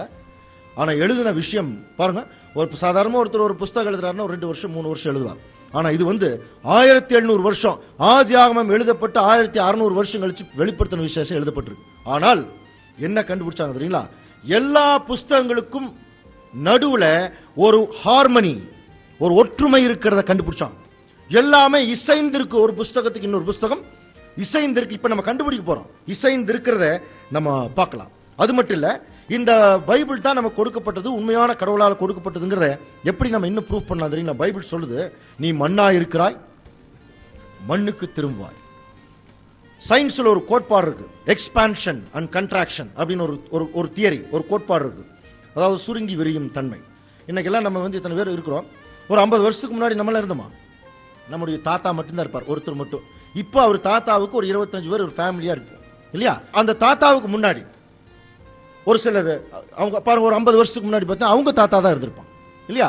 இப்ப இந்த மாதிரி நம்ம பார்க்கும்போது அப்படியே அந்த மக்கள் தொகை என்ன ஆயிட்டு இருக்குது? இப்போ அப்படியே சுருங்கிட்டு பல ஆயிரம் வருஷம் அப்படியே சுருக்குனீங்கன்னா அந்த சுருக்கம் எங்க வந்து நிற்கும்? ஒரு ஆண் ஒரு பெண்ல தான் வந்து நிற்கும். அந்த ஒரு ஆண் ஒரு பெண்ணை தான் பைபிள் ஆதாம் ஏவாள்னு சொல்லுது. ஈஸியா ப்ரூஃப் பண்ணிடலாம். அது மட்டும் இல்ல, மண்ணா இருக்கிறாய் மண்ணுக்கு திரும்பாய். ஒருத்தர் புதைச்சிட்டு ஒரு 1.5 மாசம் கழிச்சு உள்ள போனா தோண்டி பார்த்தா என்ன இருக்கு? ஒண்ணுமே இல்லை. எங்க போச்சு? பாடி பரலோகத்துக்கு போயிடுச்சு. அவ்வளவுதான். அதனாலதான் தேவன் இந்த பூமியில என்னென்ன சத்து இருக்குதோ அத்தனை சத்து நம்ம உடம்புல இருக்கு தெரியுங்களா? அதாவது நம்ம உடம்புல இருக்கக்கூடிய பாஸ்பரஸ் வெளியெடுத்தோம்னா, நம்ம உடம்புக்குள்ள இருந்து ஒரு பாஸ்பரஸ் வெளியெடுத்தோம்னா 2200 தீக்குச்சி செய்யலாம். எத்தனை தீக்குச்சி? 2200 தீக்குச்சி செய்யலாம். அப்போ ஒரு கரண்டி உப்பு தேவையான மெக்னீசியம் நம்முடைய உடம்புல இருக்குது. அதே மாதிரி நம்ம உடம்புல இருக்கக்கூடிய கந்தகத்தை எடுத்தோம்னா ஒரு பாக்கெட் ஊதுபத்தி செய்யலாம். ஒரு பாக்கெட் ஊதுபத்தி செய்யலாம். அதே மாதிரி 5 டம்ளர் டீக்கான சர்க்கரை நம்ம உடம்புல இருக்குது. சில பேருக்கு 15 டம்ளர் கூட இருக்குது. அதனாலதான் அதை கம்மி பண்றதுக்கு என்ன பண்றாங்க? நிறைய சாப்பிட்றாங்க. சில பேருக்கு ஒரு டம்ளர் தான் இருக்கும் போல் இருக்கு. அதான் அதோடைய அந்த அளவு. அடுத்தது பார்த்தீங்கன்னா நம்ம உடம்புல இருக்கக்கூடிய இரும்பை எடுத்தோம்னா வெளியே எடுத்தோம்னா 5 இரும்பு குண்டுகள் செஞ்சிடலாம். அதனால தான் டாக்டர் கிட்ட நீங்க போனீங்கன்னா என்ன டானிக் கொடுக்குறாங்க? அயன் 10 அயன் டானிக் சாப்பிடுங்க சொல்றாங்க இல்லையா? இரும்பு நம்முடைய உடம்புக்குள்ள. அதனால நீங்க நோண்டி நோண்டி பாத்திரக்கூடாது இரும்பு எங்க இருக்குன்னு, அது வேற ஃபார்ம்ல இருக்கு இல்லையா? அடுத்தது பார்த்தீங்கன்னா 7 கட்டி சோப்பு செய்யலாம் நம்ம உடம்புல இருக்கிற கொழுப்பை வெளியெடுத்தோம்னா. உடம்புல இருக்கிற கொழுப்பு 10 கேலன் தண்ணி இருக்கு. அதே மாதிரி நம்ம உடம்புல இருக்கிற அமிலம் ஆசிட் வெளியெடுத்தோம்னா ஒரு பக்கெட் நிறைய எலுமிச்சம்பழம் சாறு புழிஞ்சிடலாம், ஒரு பக்கெட் நிறைய. அடுத்தது நம்முடைய உடம்புல இருக்கிற உப்பு, சாதாரண உப்பு எடுத்தோம்னா ஒருவேளை சாப்பாட்டுக்கு தேவையான உப்பை வந்து நம்ம எடுக்கலாம். அதே மாதிரி நம்ம உடம்புல இருக்கிற கார்பனை வெளியெடுத்தோம்னா 1000 பென்சில்கள் செய்யலாம். எத்தனை பென்சில் பாருங்க? கால்சியம், மெக்னீசியம், பொட்டாசியம், எல்லாசியமும் உள்ளதா? எல்லாம் மண்ணுக்குள் இருக்கிறது. ஆனா அதனாலதான் மண்ணில் விளையிற பொருள் நம்ம சாப்பிட்டா என்ன ஆகுது? நமக்கு ஜீரணமாகுது. ஏன்னா மண்ணிலிருந்தே நம்ம எடுக்கப்பட்டதுனால மண்ணில் விளைய பொருள் எல்லாம் இதெல்லாம் பக்கா ப்ரூஃப். ஆனா பாத்தீங்கன்னா ஒரு சில பேர் குரங்கிலிருந்து பிறந்தவன் தான் மனிதன் அப்படின்னு சொல்லி ஒருத்தர் கண்டுபிடிச்சாங்க. யாரு? சார்லஸ் டார்வின் அப்படின்னு ஒருத்தர் கண்டுபிடிச்சார். அவரும் பாத்தீங்கன்னா கிறிஸ்டியன் தான் அவரு. ஆனா பாவம் விவரம் இல்லாம ஏதோ சொல்லிட்டார் போல் இருக்கு. சரி, இதை ப்ரூஃப் பண்ணலான்னு சொல்லி என்ன பண்ணிருக்காங்க? ஏன்னா இவங்க பெரிய விஞ்ஞானி இல்ல. ஜெர்மனியில் என்ன பண்ணிருக்காங்கன்னு ஒரு குரங்கு எடுத்தாங்க. ஒரு குரங்கு எடுத்து அதுக்குரிய வாலை வெட்டிட்டு அதுக்கு அடுத்த ஜெனரேஷன் வளர விட்டாங்க. அதுவும் எப்படித்தான் பிறகுது? வாளோட தான் பிறகுது. அதுக்கு வாழை வெட்டினாங்களா, அதுக்கு அடுத்த ஜெனரேஷனை எடுத்தாங்களா, மறுபடியும் வாளோட தான் பிறகுது. ஒரு 5 ஜெனரேஷன் வாளோட தான் பிறகுது. அப்பதான் கண்டுபிடிச்சாங்க குரங்கு குரங்காத்தான் இருக்குது. எல்லாம் இன்னைக்கு இருக்கக்கூடிய விஞ்ஞானிகள் பாருங்க, பல விஞ்ஞானிகள் முட்டாள் விஞ்ஞானிகள். சில இடத்துல பார்த்தீங்கன்னா ஒரு பெரிய பூகோளவியல் ஆராய்ச்சி விஞ்ஞானி ஒருத்தர் என்ன பண்ணியிருக்காரு, அப்படியே ஒரு நிலத்தை தோண்டணுன்னு ஒரு மண்டையோடு கிடைச்சதான். கிடைச்சோன்னு இது பார்த்துட்டு இது 10,000 வருஷத்துக்கு முன்னாடி இருக்கிற மண்டையோடு அப்படின்னாரு. ஒன்று ஆஹா 10,000 வருஷத்துக்கு முன்னாடி மனுஷன் இருந்தானா, ஆஹா ஓஹோன்ட்டாங்க. ஓகே, அடுத்தது பார்த்தீங்கன்னா மறுபடியும் கொஞ்சம் தூரம் தோண்டினாங்களா, மறுபடியும் எடுத்தோடனே இன்னொரு மண்டையோடு கிடைச்சது. இது வந்து 25,000 வருஷத்துக்கு இருந்த மண்டையோடு, முன்னாடி இருந்த மண்டையோடு அப்படின்னா, அப்படியா 25,000 வருஷமா அப்படின்னு. இன்னும் கொஞ்சம் தூரம் தோணுன்னு ஒரு டன்லப் டயர் கிடைச்சுதான். அது எப்போ எத்தனாயிரம் வருஷத்துக்கு முன்னாடி கண்டுபிடிச்சது பார்த்தீங்களா? இதுதான் விஞ்ஞானிகளுடைய முட்டாள்தனம். இவங்க என்ன நினைக்கிறாங்களோ அதை என்ன பண்ணிடுவாங்க, சொல்லிடுவாங்க. கடைசியில் சார்லஸ் டார்வின் கூட தன்னுடைய கடைசியில் ஆட்டோ பயோகிராஃபி அதில் எழுதியிருக்கார், நான் வந்து என்னுடைய சுய அந்த அதாவது விளம்பரத்துக்காக நான் அதை சொல்லிட்டேன் அப்படின்னு சொல்லி அவர் எழுதியிருக்கார். அதையெல்லாம் யாரும் என்ன பண்ண மாட்டாங்க, சொல்ல மாட்டாங்க. ஆனால் குரங்கிலிருந்து பிறந்தவன் தான் மனுஷன். ஆனால் பைபிள் அப்படி சொல்லலை. எந்த புஸ்தகத்திலும் இல்லாத ஒரு மிகப்பெரிய சிறப்பு என்ன தெரியுமா? இந்த பூமி எப்படி உருவாக்கப்பட்டதுன்னு உலகத்துல கோடிக்கணக்கான புஸ்தகம் இருக்கு, எந்த புஸ்தகத்திலும் இல்ல. அது நம்ம இந்த சீரீஸ்லயே படிக்கலாம். இந்த 60 வகுப்புலயே சயின்ஸ் அண்ட் கிரியேஷன் அப்படின்னு ஒரு சப்ஜெக்ட் வரும். இந்த பூமியை எப்படி உருவாச்சு, அதுக்கும் சயின்ஸுக்கும் என்ன சம்பந்தம் அப்படிங்கறத நம்ம படிச்சுட்டே வரலாம். அப்ப பாருங்க, பைபிள் எல்லாமே ப்ரூஃப் பண்ணும். அது மட்டும் இல்ல, படைப்பின் வரலாறு மட்டும் இல்ல, மனுஷன் ஏன் செத்து போனா, அவனுடைய நிலைமை ஏன் சாகர மாதிரி ஆயிடுச்சு, இதுக்குரிய எந்த மூகாந்திரமும் எந்த புஸ்தகத்திலையும் இல்ல. அது மட்டும் இல்ல, கிறிஸ்துவுக்கு முன் கிறிஸ்துவுக்கு பின்னு பிரிச்சாங்க இல்லையா? கிறிஸ்துவுக்கு முன்னாடி உலக சரித்திரத்தை எடுத்துக்கிட்டா, கிறிஸ்துவுக்கு முன்னாடி 3000 வருஷத்தினுடைய சரித்திரம் மட்டும்தான் உலக சரித்திரத்தில் இருக்கு. அதுக்கு முன்னாடி என்ன நடந்ததுன்னு யாருக்குமே தெரியாது. அதுக்கு முன்னாடி என்ன நடந்ததுங்கிறதுக்கு ஒரே அத்தாட்சி பைபிள் தான். அதுக்கும் பின்னாடி ப்ரூஃப் வரும். இந்த மாதிரி நிறைய விஷயங்கள் பைபிளை குறித்து என்ன பண்ணிட்டு இருக்கலாம், சொல்லிட்டே இருக்கலாம், நிறைய சொல்லிட்டே இருக்கலாம். அதை சொன்னோம்னா இந்த ஃபர்ஸ்ட் சப்ஜெக்ட் முடிக்க முடியாது. அதனால இப்போ நம்முடைய ஆண்டவராக இயேசு கிறிஸ்து கிட்ட போனோம். அவர் ஒரே வார்த்தையில் சொல்லி முடிச்சிட்டார், வேத வாக்கியங்களை ஆராய்ந்து பாருங்கள். சரி, ஆராய்ந்து பார்க்கறதுக்கு நான் ரெடி ஆண்டவரே. நான் என்ன அப்துல் கலாமுடைய தம்பியா, அவ்வளோ பெரிய விஞ்ஞானியா? இதை போய் எப்படி ஆண்டவரே ஆராய்ச்சி பண்றது? எனக்கு அந்த அளவுக்கு என்ன இல்லை, அறிவு இல்லையே, நான் எப்படி ஆராய்ச்சி பண்றது அப்படின்னு சொல்லி ஆண்டவர்கிட்ட கேட்கும்போது, இந்த ஆராய்ச்சிக்கு இங்கிலீஷ்ல என்ன தெரியுங்களா, ரிசர்ச் சொல்றோம் இல்லையா, ரிசர்ச். அந்த ரிசர்ச்ங்கிற ரெண்டா பிரிங்க, ரீ கூட்டல் சர்ச். சர்ச் இல்ல, சர்ச் தேடுறது. ரீசர்ச்னு என்ன அர்த்தம், திரும்ப திரும்ப தேடுங்கன்னு அர்த்தம். இதைத்தான் இயேசு கிறிஸ்து சொன்னார். வேத வாக்கியங்களை ஆராய்ந்து பாருங்கள் என்ன அர்த்தம், தேடுங்க, நீங்க தேடுங்க அப்படின்னு சொன்னார். இதை வந்து இன்டைரக்டா புதிய ஏற்பாட்டில் இருக்கு, டைரக்டா பழைய ஏற்பாட்டில் சொல்லியிருக்கா பாருங்க. வாசிக்கலாம். ஏசாயா 34 அதிகாரம் 14வது வசனம். கர்த்தருடைய புஸ்தகத்திலே தேடி வாசியுங்கள். இவைகளில் ஒன்றும் குறையாது, இவைகளில் ஒன்றும் ஜோடில்லாதிராது. அவருடைய வாய் இதைச் சொல்லிற்று, அவருடைய ஆவி அவைகளைச் சேர்க்கும். வாழ்க்கையிலேயே முதல்ல ஒரு மிகப்பெரிய ரகசியத்தை தெரிஞ்சுக்குங்க அப்படின்னு நமக்கு சொல்றார். என்ன தெரியுமா? பைபிளை எப்படி படிக்க வேணும் அப்படிங்கிறதுன்னு அதனுடைய முதல் ஒரு லாக் என்ன தெரியுமா? பைபிள் வந்து ஒரு லாக் போட்டு தான் திறக்கணும். அதுல ஃபர்ஸ்ட் லாக் என்ன சொல்றாரு தெரியுமா? வேத வாக்கியங்களை ஆராய்ந்து பாருங்கள் அப்படின்னா. இங்க என்ன சொல்றாரு பாருங்க. அதை அப்படியே இங்கிலீஷ்ல கன்வெர்ட் பண்ணோம், தேடுங்கன்னு சொல்லியிருக்கு. அதை அப்படியே டைரக்டா எழுதியிருக்காரு பாருங்க. கர்த்தருடைய புஸ்தகத்திலே தேடி வாசியுங்கள், இவைகளில் ஒன்றும் குறையாது. முதல் லாக்கு தேடணும். அடுத்தது பாத்தீங்கன்னா அடுத்த ரகசியம் என்ன தெரியுமா? இவைகளில் ஒன்றும் ஜோடி இல்லாமல் இருக்காது. ஜோடி இல்லாமல் இருக்காதுன்னு என்ன அர்த்தம்? அவருடைய ஆவி அவைகளை சேர்க்கும், அவருடைய வாய் இதை சொல்லிட்டு. அப்படித்தான் இருக்கு அந்த வசனம், இல்லைங்களா? அப்ப கர்த்தருடைய புஸ்தகத்துல தேடி வாசியுங்கள், இவைகளில் ஒன்றும் குறையாது, ஜோடி இல்லாமல் இருக்காது. அப்படின்னு என்ன அர்த்தம் தெரியுமா? ஜோடி இல்லைன்னா என்ன அர்த்தம்? ஒரு இடத்துல ஒரு கேள்வி இருந்தா கட்டாயமா இன்னொரு இடத்துல என்ன இருக்கும்? பதில் இருக்கும். கரெக்ட் தானுங்க? கட்டாயமா பதில் இருக்கும். தேடுங்கிறார். இதைத்தான் ஆண்டவர் சொன்னார், தேடுங்கள் கண்டடைவீர்கள். இப்பதான் இந்த வசனத்துக்கு அர்த்தம் புரியும் நினைக்கிறேன், இல்லைங்களா? கர்த்தருடைய புஸ்தகத்தில் தேடி வாசியுங்கள், இவைகளில் ஒன்றும் குறையாது, ஜோடி இல்லாமல். அப்போ ஒரு இடத்துல ஒரு கேள்வி இருந்தா கட்டாயமா இன்னொரு இடத்துல என்ன இருக்கும்? பதில் இருக்கும். இப்ப பாருங்க, ஏற்கனவே 2 கேள்வி கேட்டோம், அதுக்கு பதில் சொல்ல. முதல் கேள்வி என்ன தெரியுமா? என்ன கேள்வி? ஆதியில தேவன் சொன்னார், இந்த பழத்தை புசிக்கும் நாளிலே சாகவே சாவாயினார். நாங்க நிறைய பேர்த்துக்கிட்ட இந்த கேள்வி கேட்டுருவோம். ஒரு சிலர் என்ன சொல்றாங்க? அவன் ஆத்மாவில் சேர்த்து போயிட்டாங்க, அவன் ஆவியில சேர்த்து போயிட்டாங்க, அவன் கர்த்தரை பொறுத்த வரைக்கும் செத்த மாதிரி தாங்க அப்படின்னு எல்லாம் சொல்லி சப்ப கட்டுவாங்க. பைபிள் அப்படி இல்லை, ஷார்ப். பைபிள் ரொம்ப ஷார்ப். அந்த வசனம் சொல்லுச்சுன்னா பர்ஃபெக்டா இருக்கும். நம்முடைய கேள்வி என்னன்னா, புசிக்கும் நாளிலே சாகவே சாவாயினார், அந்த நாள்ல அவன் செத்தானா இல்லையா? இதுதான் கேள்வி. செத்தானா இல்ல? 930 வருஷம், இல்லைங்களா? இந்த கேள்வி இதே மாதிரி 1000 கேள்விகள் நீங்க பைபிளை படிச்சு சிந்திச்சா வரும்.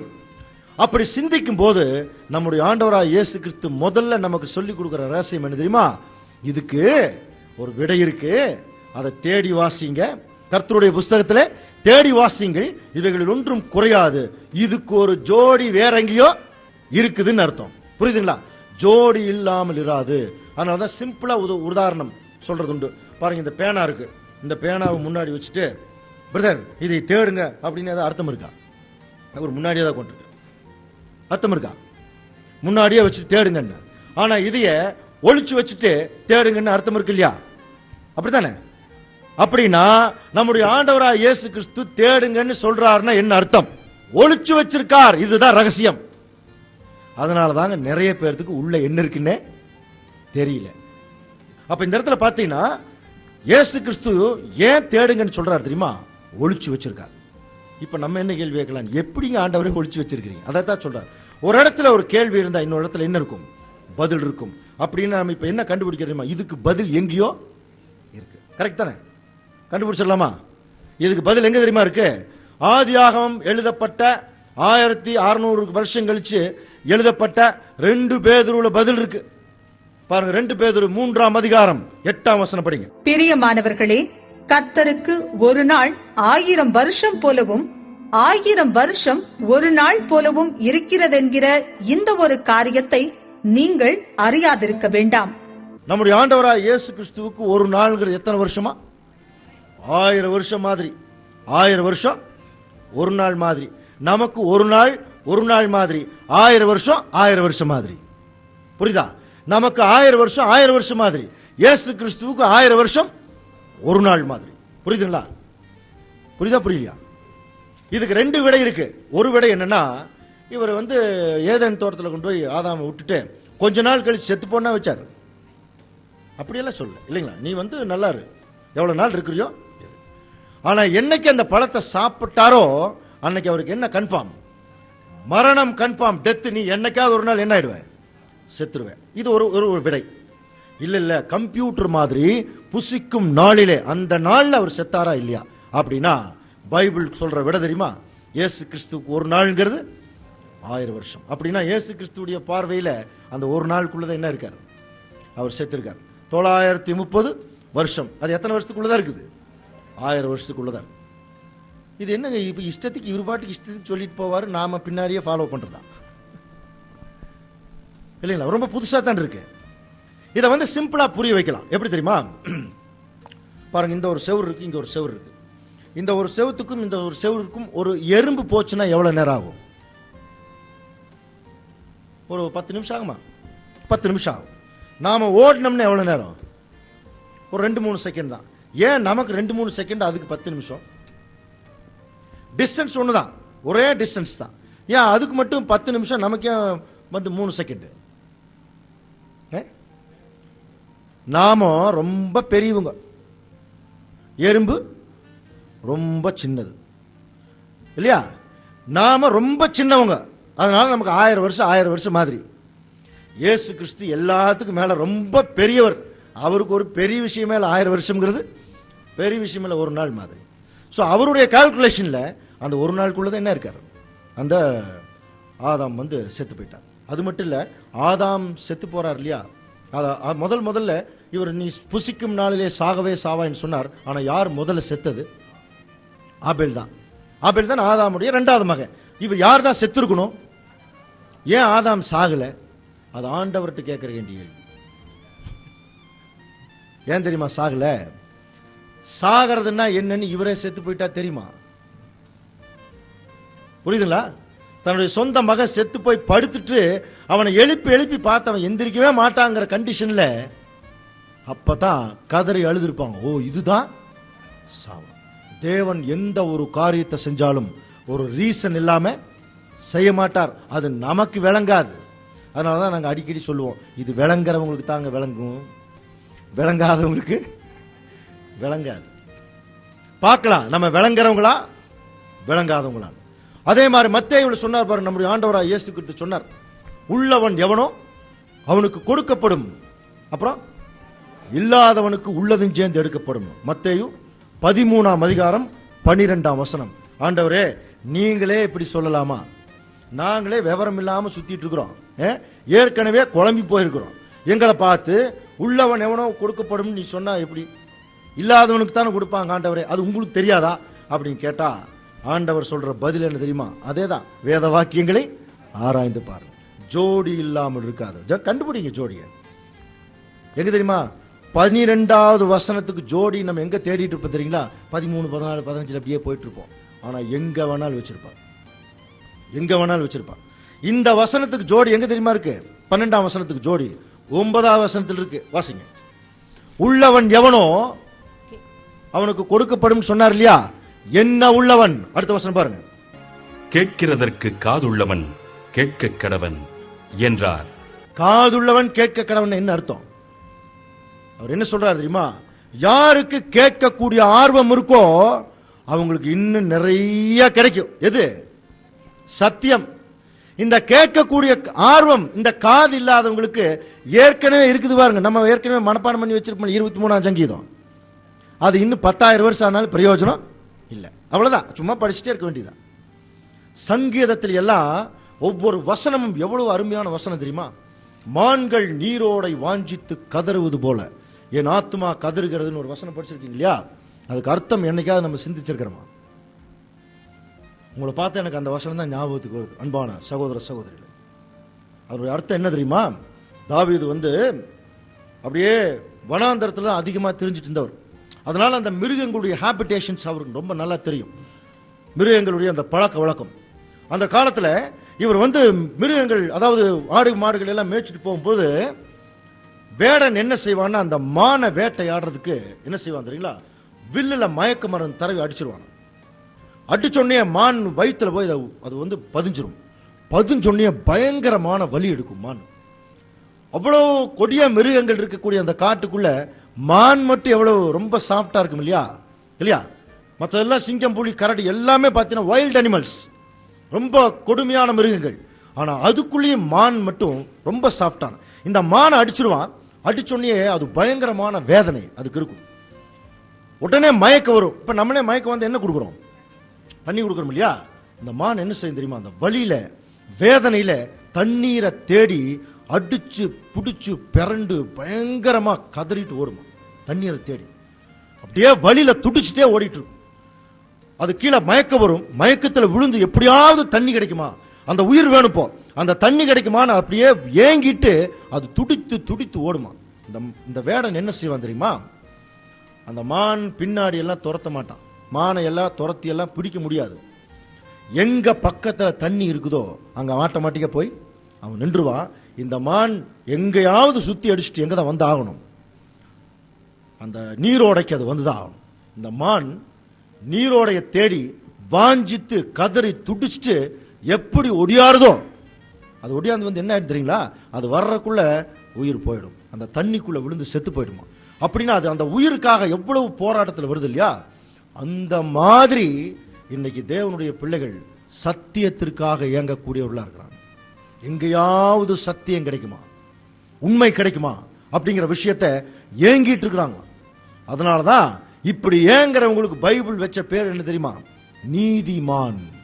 படிச்சிருக்கீங்களா? என்ன மான்? நீதிமான். நீதியை தேடக்கூடிய மான்கள். இந்த ஒரு சங்கீதத்துக்கே இவ்வளவு அர்த்தம் இருக்குன்னா 150 சங்கீதத்துக்கு எவ்வளவு அர்த்தம் இருக்கு தெரியுமா?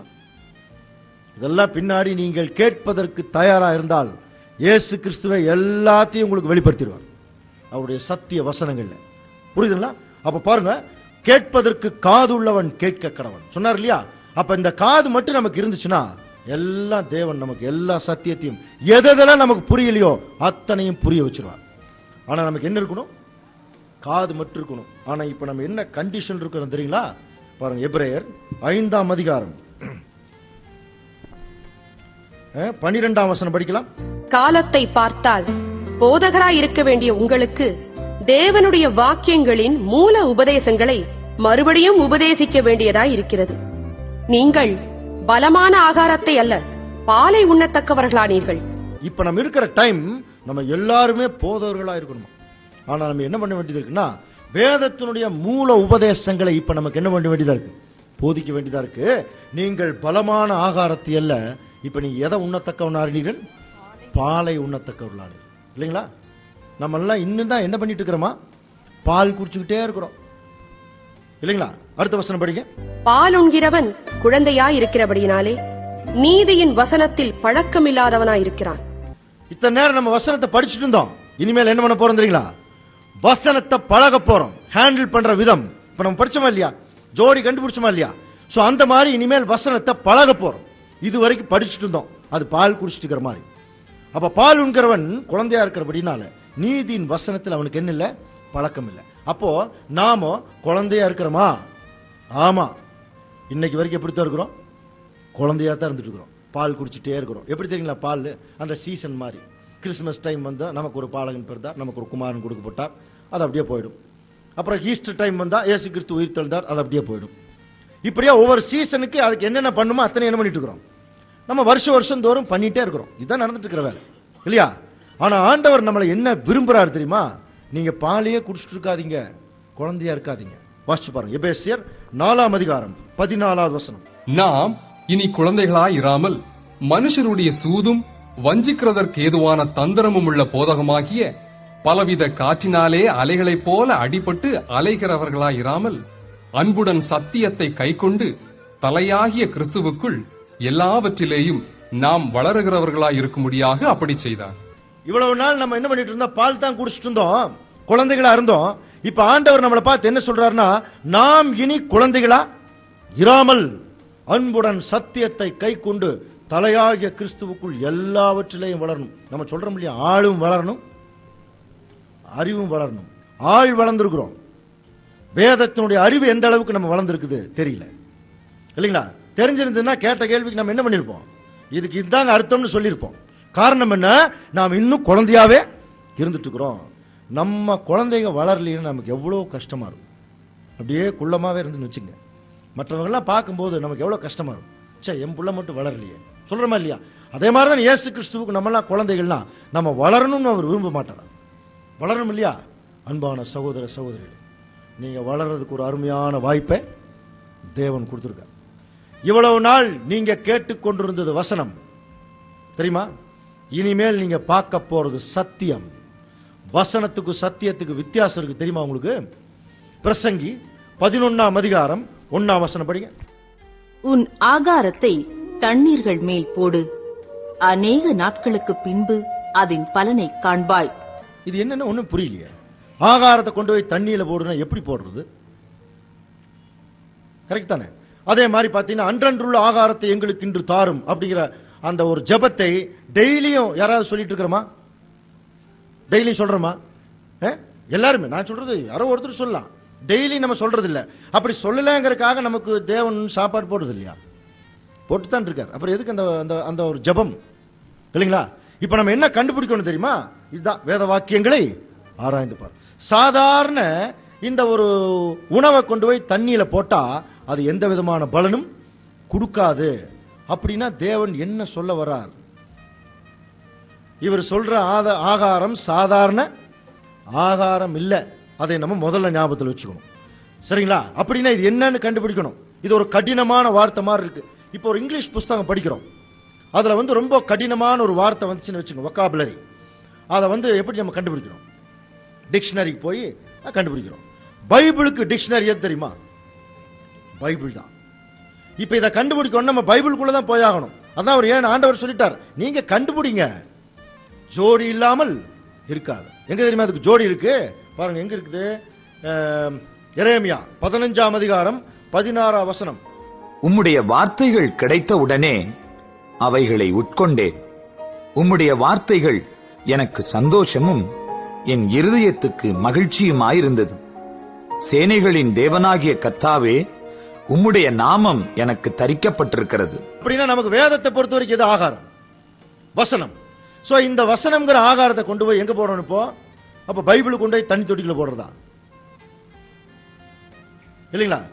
இங்க சாதாரண உணவே சாதாரண உணவு இல்ல, அதுக்கு வேதம் தான் முடிவு பண்ணிட்டா அப்ப தண்ணிக்கும் வேற ஏதாவது அர்த்தம் தான் இருக்கும்.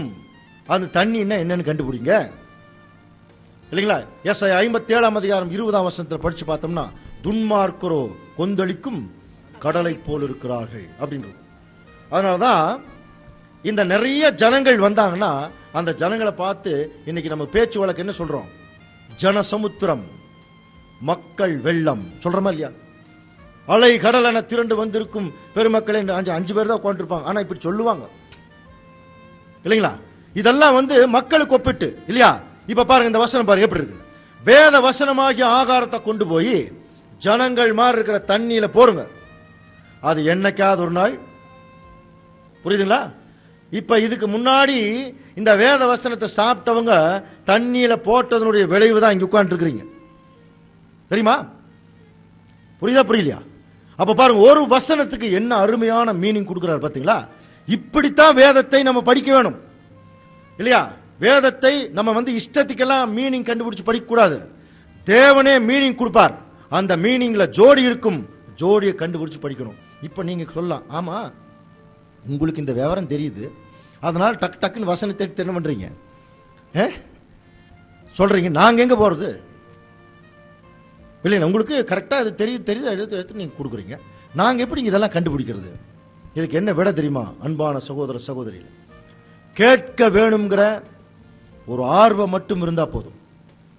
உலகத்தில் நீங்க எந்த மூலையில் இருந்தாலும் இந்த சத்தியம் உங்களை வந்து சேரும், அதுதான் சத்தியம். இப்ப ஏன் இதை சொல்றேன் தெரியுங்களா? இவ்வளவு நாள் நம்ம படிச்சுட்டு இந்த வசனம் அது என்ன தெரியுமா? உன் ஆகாரத்தை கொண்டு போய் தண்ணியில போடு, நீண்ட நாள் கழிச்சு பலன் கிடைக்கும். இது வசனம், புரியுதுங்களா? ஆகாரம்ங்கிறது வேத வசனம், தண்ணிங்கிறது ஜனங்க கொண்டு போய் போடுங்க, நீண்ட நாள் கழிச்சு அதுக்கு ஒரு பலன் கிடைக்கும்ங்கிறது சத்தியம். அப்ப இவ்வளவு நாள் நீங்க படிச்சது என்னது? வசனம். இனிமேல் நம்ம படிக்க போறது சத்தியம். உமது வசனமே சத்தியம், பைபிள் சொல்லுது. யோவான் 17ஆம் அதிகாரம் 17ஆம் வசனத்தை படிக்கிறோம் இல்லையா? உம்முடைய வசனமே. அப்படின்னா வசனம் மட்டும்தான் சத்தியம், மற்றதெல்லாம் ஒண்ணுமே இல்ல. நல்லா ஞாபகத்தில் வச்சுங்க, வசனம் மட்டும்தான் சத்தியம். அந்த வசனத்துக்குள்ளதான் சத்தியம் இருக்கு இல்லைங்களா?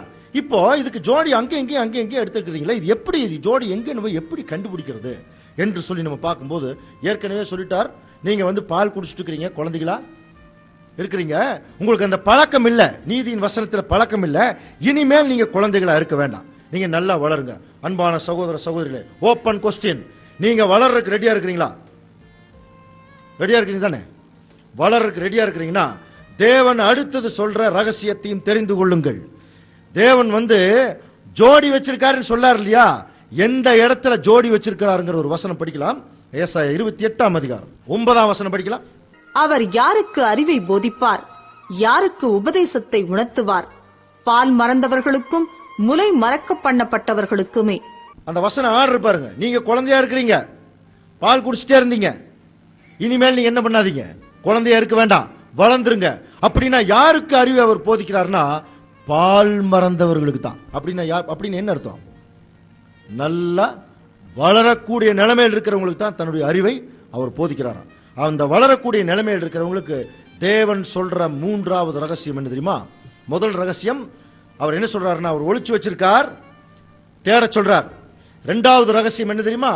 ஒரு வசனத்துக்கு இன்னொரு வசனம் கட்டாயமா ஜோடி இருக்கும். இது 2வது ரகசியம். 3வது, இந்த ஜோடிய தேவன் எப்படி வச்சிருக்கார்? ஒரு அதிகாரத்தில் வரிசையா வச்சிருக்காரா? இப்ப நம்ம அப்படித்தான் படிச்சுட்டு இருக்கிறோம். நான் ஆதி ஆகமத்திலிருந்து அப்படியே வரிசையா என்ன பண்ணிட்டு இருக்கேன். அது ஒன்றும் படிக்க தப்பு இல்லை. அது படிச்சோம்னா சில சரித்திரங்களை நம்ம என்ன பண்ணிக்கலாம், தெரிஞ்சு கொள்ளலாம். ஆனா தேவனுடைய ரகசியங்களை படிக்கும் போது அந்த மாதிரி படிக்கிறது அது பிரயோஜனப்படாது. அப்ப அதுக்கு என்ன எப்படி படிக்கிறதுன்னு சொல்லி பார்க்கும்போது தேவன்கிட்ட கேட்கலாம், நீங்க ரகசியத்தை சொல்றீங்களே, இது வரிசையா அதிகாரமா வச்சிருக்கீங்களா, இல்ல புஸ்தகமா வச்சிருக்கீங்களா, முன்னாடி வச்சிருக்கீங்களா, பின்னாடி தெரியலையே, எப்படி உங்களுடைய ரகசியங்களை எப்படி வச்சிருக்கீங்க? அடுத்த வசனம் பாருங்க. கற்பனையின் மேல் கற்பனையும், கற்பனையின் மேல் கற்பனையும், பிரமாணத்தின் மேல் பிரமாணமும், பிரமாணத்தின் மேல் பிரமாணமும், இங்கே கொஞ்சமும் அங்கே கொஞ்சமுமாம் என்கிறார்கள். தேவன் எப்படி தெரியுங்களா அவருடைய ரகசியத்தை வச்சிருக்கார்? கற்பனையின் மேல கற்பனை, கற்பனையின் மேல கற்பனை, பிரமாணத்தின் மேல பிரமாணம், பிரமாணத்தின் மேல பிரமாணம், இங்க கொஞ்சமும் அங்க கொஞ்சமும், தானியேல்ல கொஞ்சமும், ஓசியால கொஞ்சமும், மத்தேயுல கொஞ்சமும், ஓசியாவுல கொஞ்சமும், இப்படி வச்சிருக்கார். ஒரு ஆறா பைபிள்ல தேவனுடைய சத்தியம் இல்லை. அதை மட்டும் நல்லா ஞாபகத்தில் வச்சுக்கோங்க. அங்கங்க என்ன பண்ணிருக்காராம், ஒளிச்சு வச்சிருக்கார். இப்ப பாருங்க, இப்ப ஒரே வசனமா படிச்சோம், ஒரே அதிகாரமா படிச்சோம், எவ்வளவு நேரம் ஒரே அதிகாரமா படிச்சோம். ஆனா பேசின விஷயம் ஒண்ணுதான் இல்லைங்களா? இதுதாங்க தேவனுடைய சத்தியம். ஒரே அதிகாரம் நம்ம படிக்கல, ஒரே விஷயத்துக்குரிய அதாவது மூகாந்தரங்களை தேவன் அங்கங்க என்ன பண்ணிட்டார், பிக்ஸ் பண்ணார். முதல்ல நீங்க பலமான ஆகாரத்தை எல்லாம் பால் குடிச்சிட்டு இருக்கிறீங்கன்னு சொன்னவர் அடுத்தது அடுத்த வசனத்துல சொல்ல, எபிரேயர்ல வசனத்தினுடைய கண்டினியூஷன் எபேசியர்ல சொல்லிட்டார், நீங்க நீ குழந்தைகளா இராமல் நல்லா வளருங்க. சரி, எப்படி வளருது? யாருக்கு நீங்க அறிவை போதிப்பீங்க? ஏசாயாவுக்கு வந்துடுறார். கற்பனையின் மேல் கற்பனையும், பிரமாணத்தின் மேல் பிரமாணமும், இங்க கொஞ்சமும். அப்போ வேதத்தை நம்ம படிக்கும் போது ஒவ்வொரு அதிகாரம் படிச்சாலே தேவனுடைய சத்தியம் நமக்கு விளங்காது. சரித்திரம் விளங்கும், ஆனா சத்தியம் விளங்காது. புரியுதுங்களா? ஒரு வசனம் உங்களுக்கு நான் காட்டுறேன் பாருங்க, அது எப்படி நம்ம படிக்கணும். ஏன்னா எங்க வேணாலும் தேவன் வச்சிருப்பார், எங்க வேணாலும் வச்சிருப்பார். இது என்ன ரொம்ப கஷ்டமா இருக்கே, ஒரு ஈஸியா வச்சிருக்கலாம் இல்லைங்களா பிரதர்? அப்படியே படிச்சுட்டு வந்தா புரியுற மாதிரி வச்சிருந்தா அந்த பிரச்சனை இல்லை. அங்க கொஞ்சமும் இங்க கொஞ்சமும், இப்படி கொஞ்சமும் அப்படி கொஞ்சம், அப்படியெல்லாம் தேடி எடுக்க வேண்டாமா? இப்படி கேள்வி கேட்டா நியாயம்தான், இது நியாயம்தான் சிஸ்டர். சரி, அன்பான சகோதர சகோதரிகளே, ஒரு குழம்பு செய்யணும்னா எவ்வளவு நேரம் சட்டி பக்கத்திலே உட்காந்துருக்கு? அந்த அரிசியும் பருப்பையும் போட்டு சட்டி பக்கத்திலேயே என்ன பண்றோம், பயபக்தியோட நம்ம எவ்வளவு நேரம் உட்காந்து ரிஸ்க் எடுக்கிறோம். வெங்காயம் உரிக்கிறதுன்னு போக்குவரத்து எல்லாமே செய்யறோம் இல்லையா? ஒரு துணி எடுக்க போறோம்னா எவ்வளவு நேரம் உட்காந்து அங்க துணி எடுக்கிறோம். ஒரு கல்யாணம், நம்முடைய சுயநலத்துக்கு எவ்வளவு நேரங்கள் செலவு பண்றோம், எவ்வளவு நேரங்கள் நம்ம அனாவசியமா என்ன பண்ணிட்டு இருக்கோம், செலவு பண்ணிட்டு இருக்கோம். கடவுளுடைய காரியத்துக்கு மட்டும் அப்படியே முன்னாடி வந்து அப்படியே நிக்கணும், நிக்காது கட்டாயமா. ஏன்னா இது ஒரு மிக பெரிய ரகசியம். இதை யார் காது இருக்குதோ அவங்களுக்கு மட்டும்தான் தேவன் என்ன செய்யறார், அவர் புரிய வைப்பார். சோ காது இருந்து தேவனுடைய சத்தியங்களை கேட்பதற்கு தயாரா இருக்கிறவங்களுக்கு மட்டும்தான் இந்த சத்தியங்களுடைய ரகசியங்களை அவர் சொல்றார். அந்த ரகசியம் தான் பார்த்துட்டு இருக்கிறோம், இங்க கொஞ்சமும் அங்க கொஞ்சமும். இது எப்படி தேவன் வசனங்களை வச்சிருக்காருங்கிறத ஒரு வசனத்தில் நம்ம கண்டுபிடிக்கலாம். மீகா 5ஆம் அதிகாரம் 2ஆம் வசனம் படிக்கலாம். எப்பிராத்தா என்னப்பட்ட பெத்லஹேமே, நீ யூதேயாவிலுள்ள ஆயிரங்களுக்குள்ளே சிறியதாயிருந்தும் இஸ்ரவேலை ஆளப்போகிறவர் உன்னிடத்திலிருந்து புறப்பட்டு என்னிடத்தில் வருவார். அவருடைய புறப்படுதல் அனாதி நாட்களாகிய பூர்வத்தினுடையது. யூதேயாவில் உள்ள பெத்லகேமே, உன்னிடத்திலிருந்து ராஜா வருவார். அப்படின்னா இது யாரை பத்தி சொல்லப்பட்ட தீர்க்க தரிசனம்? இயேசு கிறிஸ்துவை பத்தி சொல்லப்பட்ட தீர்க்க தரிசனம். இயேசு கிறிஸ்துவுடைய பிறப்பை குறித்து இந்த வசனம் சொல்லுது இல்லையா? யூதேயாவில் பெத்லகேமில் தான் இயேசு கிறிஸ்து என்ன பண்ணுவார்? பிறப்பார் அப்படின்னு மீகா 5ஆம் அதிகாரம் 2ஆம் வசனம் சொல்லுது. அப்படின்னா மீகா 5ஆம் அதிகாரம் 1ஆம் வசனம் என்னத்தை சொல்லணும்? 2ஆம் வசனம் பிறப்பை குறித்து சொல்லுச்சுன்னா 1ஆம் வசனம் எதை குறித்து சொல்லணும்? பிறக்கருக்கு முன்னாடி என்ன இருக்குதோ அத்தனை சொல்லணும். இப்ப 1ஆம் வசனம் படிங்க. சேனைகளுடைய நகரமே, இப்போது தண்டு தண்டாக கூடிக்கொள், நமக்கு விரோதமாக முற்றுகை போடப்படும். இஸ்ரவேலுடைய நியாயாதிபதியை கோலினால் கன்னத்திலே அடிப்பார்கள். இயேசு கிறிஸ்துவுடைய பாடுகளை குறித்து சொல்லப்பட்ட தீர்க்க தரிசனம். புரியுதுங்களா? பிறப்பை குறித்து 2ஆம் வசனம் சொல்லுது, பாடுகளை குறித்து இப்படி தாங்க பைபிள் இருக்கு. புரியுதுங்களா? முதல்ல வேதம் எப்படி எழுதப்பட்டிருக்குன்னு தெரிஞ்சுக்கணும், அதுக்கப்புறம் தான் உள்ளேயே நுழைய முடியும். இன்னைக்கு வரைக்கும் உலக கிறிஸ்துவ மண்டலத்தில் 99% இப்படித்தான் பைபிள் இருக்குன்னு தெரியாது. சரிங்களா? எல்லாம் சந்தோஷம் வந்தா சங்கீதம், துன்பம் வந்தா பிரசங்கி, ஒரு லெவல் இருந்தா உன்னத பாட்டு, இப்படித்தான் போயிட்டு இருக்கிறாங்க ஒழிய பைபிள் இப்படித்தான் எழுதப்பட்டிருக்குது, இதிலிருந்து நம்ம இப்படித்தான் வேதத்தை வாசிக்க வேணும் அப்படிங்கிற முதல் மெத்தடே இப்ப கடைசி காலங்களில் தான் தேவன் அவருடைய பிள்ளைகள் மூலமா வெளிப்படுத்துறார். அதனாலதான் இந்த சப்ஜெக்டினுடைய தலைப்பு என்ன தெரியுமா? வேதத்தை முறையாக கற்றுக்கொள்வது எப்படி. How to study and understand the Bible. எப்படி படித்து புரிந்து கொள்றது. இல்லைங்களா? இவ்வளவு நேரம் பேசணும் இல்லையா? ஏதாவது குழம்பிச்சா உங்களுக்கு? இதோ இவ்வளவு நேரம் எதைத்தான் படிச்சுட்டு இருக்கிறோம்? வசனத்தை மட்டும் தான் நம்ம பார்த்துட்டு இருக்கிறோம், வேற எதையுமே நம்ம பார்க்கல இல்லையா? அப்ப இந்த வசனம் எப்படி இருக்குதுங்கிறது இப்ப நம்ம கண்டுபிடிச்சிட்டோம். இனி வரக்கூடிய காலத்துல நிறைய கண்டுபிடிக்க போறோம். சரிங்களா? அப்ப பாருங்க, இப்போ இந்த மாதிரி வேதத்துல பைபிள்ல தேவன் தன்னுடைய ரகசியங்களை அங்க கொஞ்சமும் இங்க கொஞ்சமும் வச்சிருக்கும் பொழுது தேவனுடைய ரகசியங்களை எப்படி நம்ம தெரிஞ்சுக்கிறது என்பதை குறித்து பல ஆராய்ச்சிகள் கடந்த நூற்றாண்டுல வேதத்தை ஆராய்ஞ்சு பார்த்தாங்க. அப்படி ஆராய்ஞ்சு பார்த்து முன்னோர்கள், மூத்த சகோதரர்கள் என்ன பண்ணாங்க தெரியுமா? ஒரு 6 மெத்தடை பல ஆராய்ச்சிகளுக்கு பின்னாடி பிக்ஸ் பண்ணாங்க. இந்த 6 மெத்தட்ல நம்ம உள்ள போனோம்னா வேதத்துல ஆதியாகமத்திலிருந்து வெளிப்படுத்தின விசேஷம் வரைக்கும் இருக்கக்கூடிய கருகலான தேவனுடைய திட்டத்தை, அவருடைய வசனத்தினுடைய அர்த்தங்களை நம்ம என்ன செய்யலாம், கண்டுபிடிக்கலாம்னு சொல்லி ஒரு 6 மெத்தட் ஃபிக்ஸ் பண்ணியிருக்காங்க.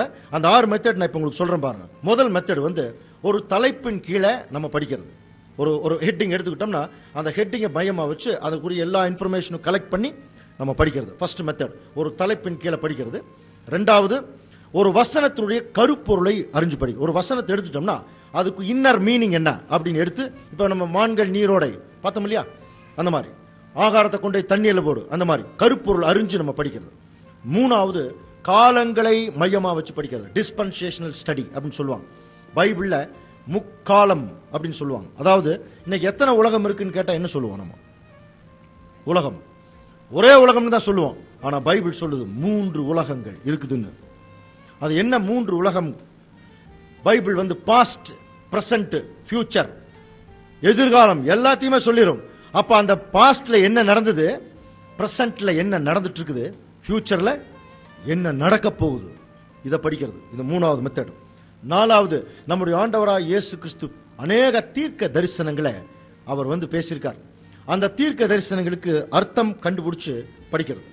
5வது பார்த்தீங்கன்னா புதிய ஏற்பாட்டின் காலத்தில் இயேசு கிறிஸ்து நிறைய உவமைகள் பேசினார். இப்ப நம்ம உவமைகள் படிச்சோம் இல்லையா?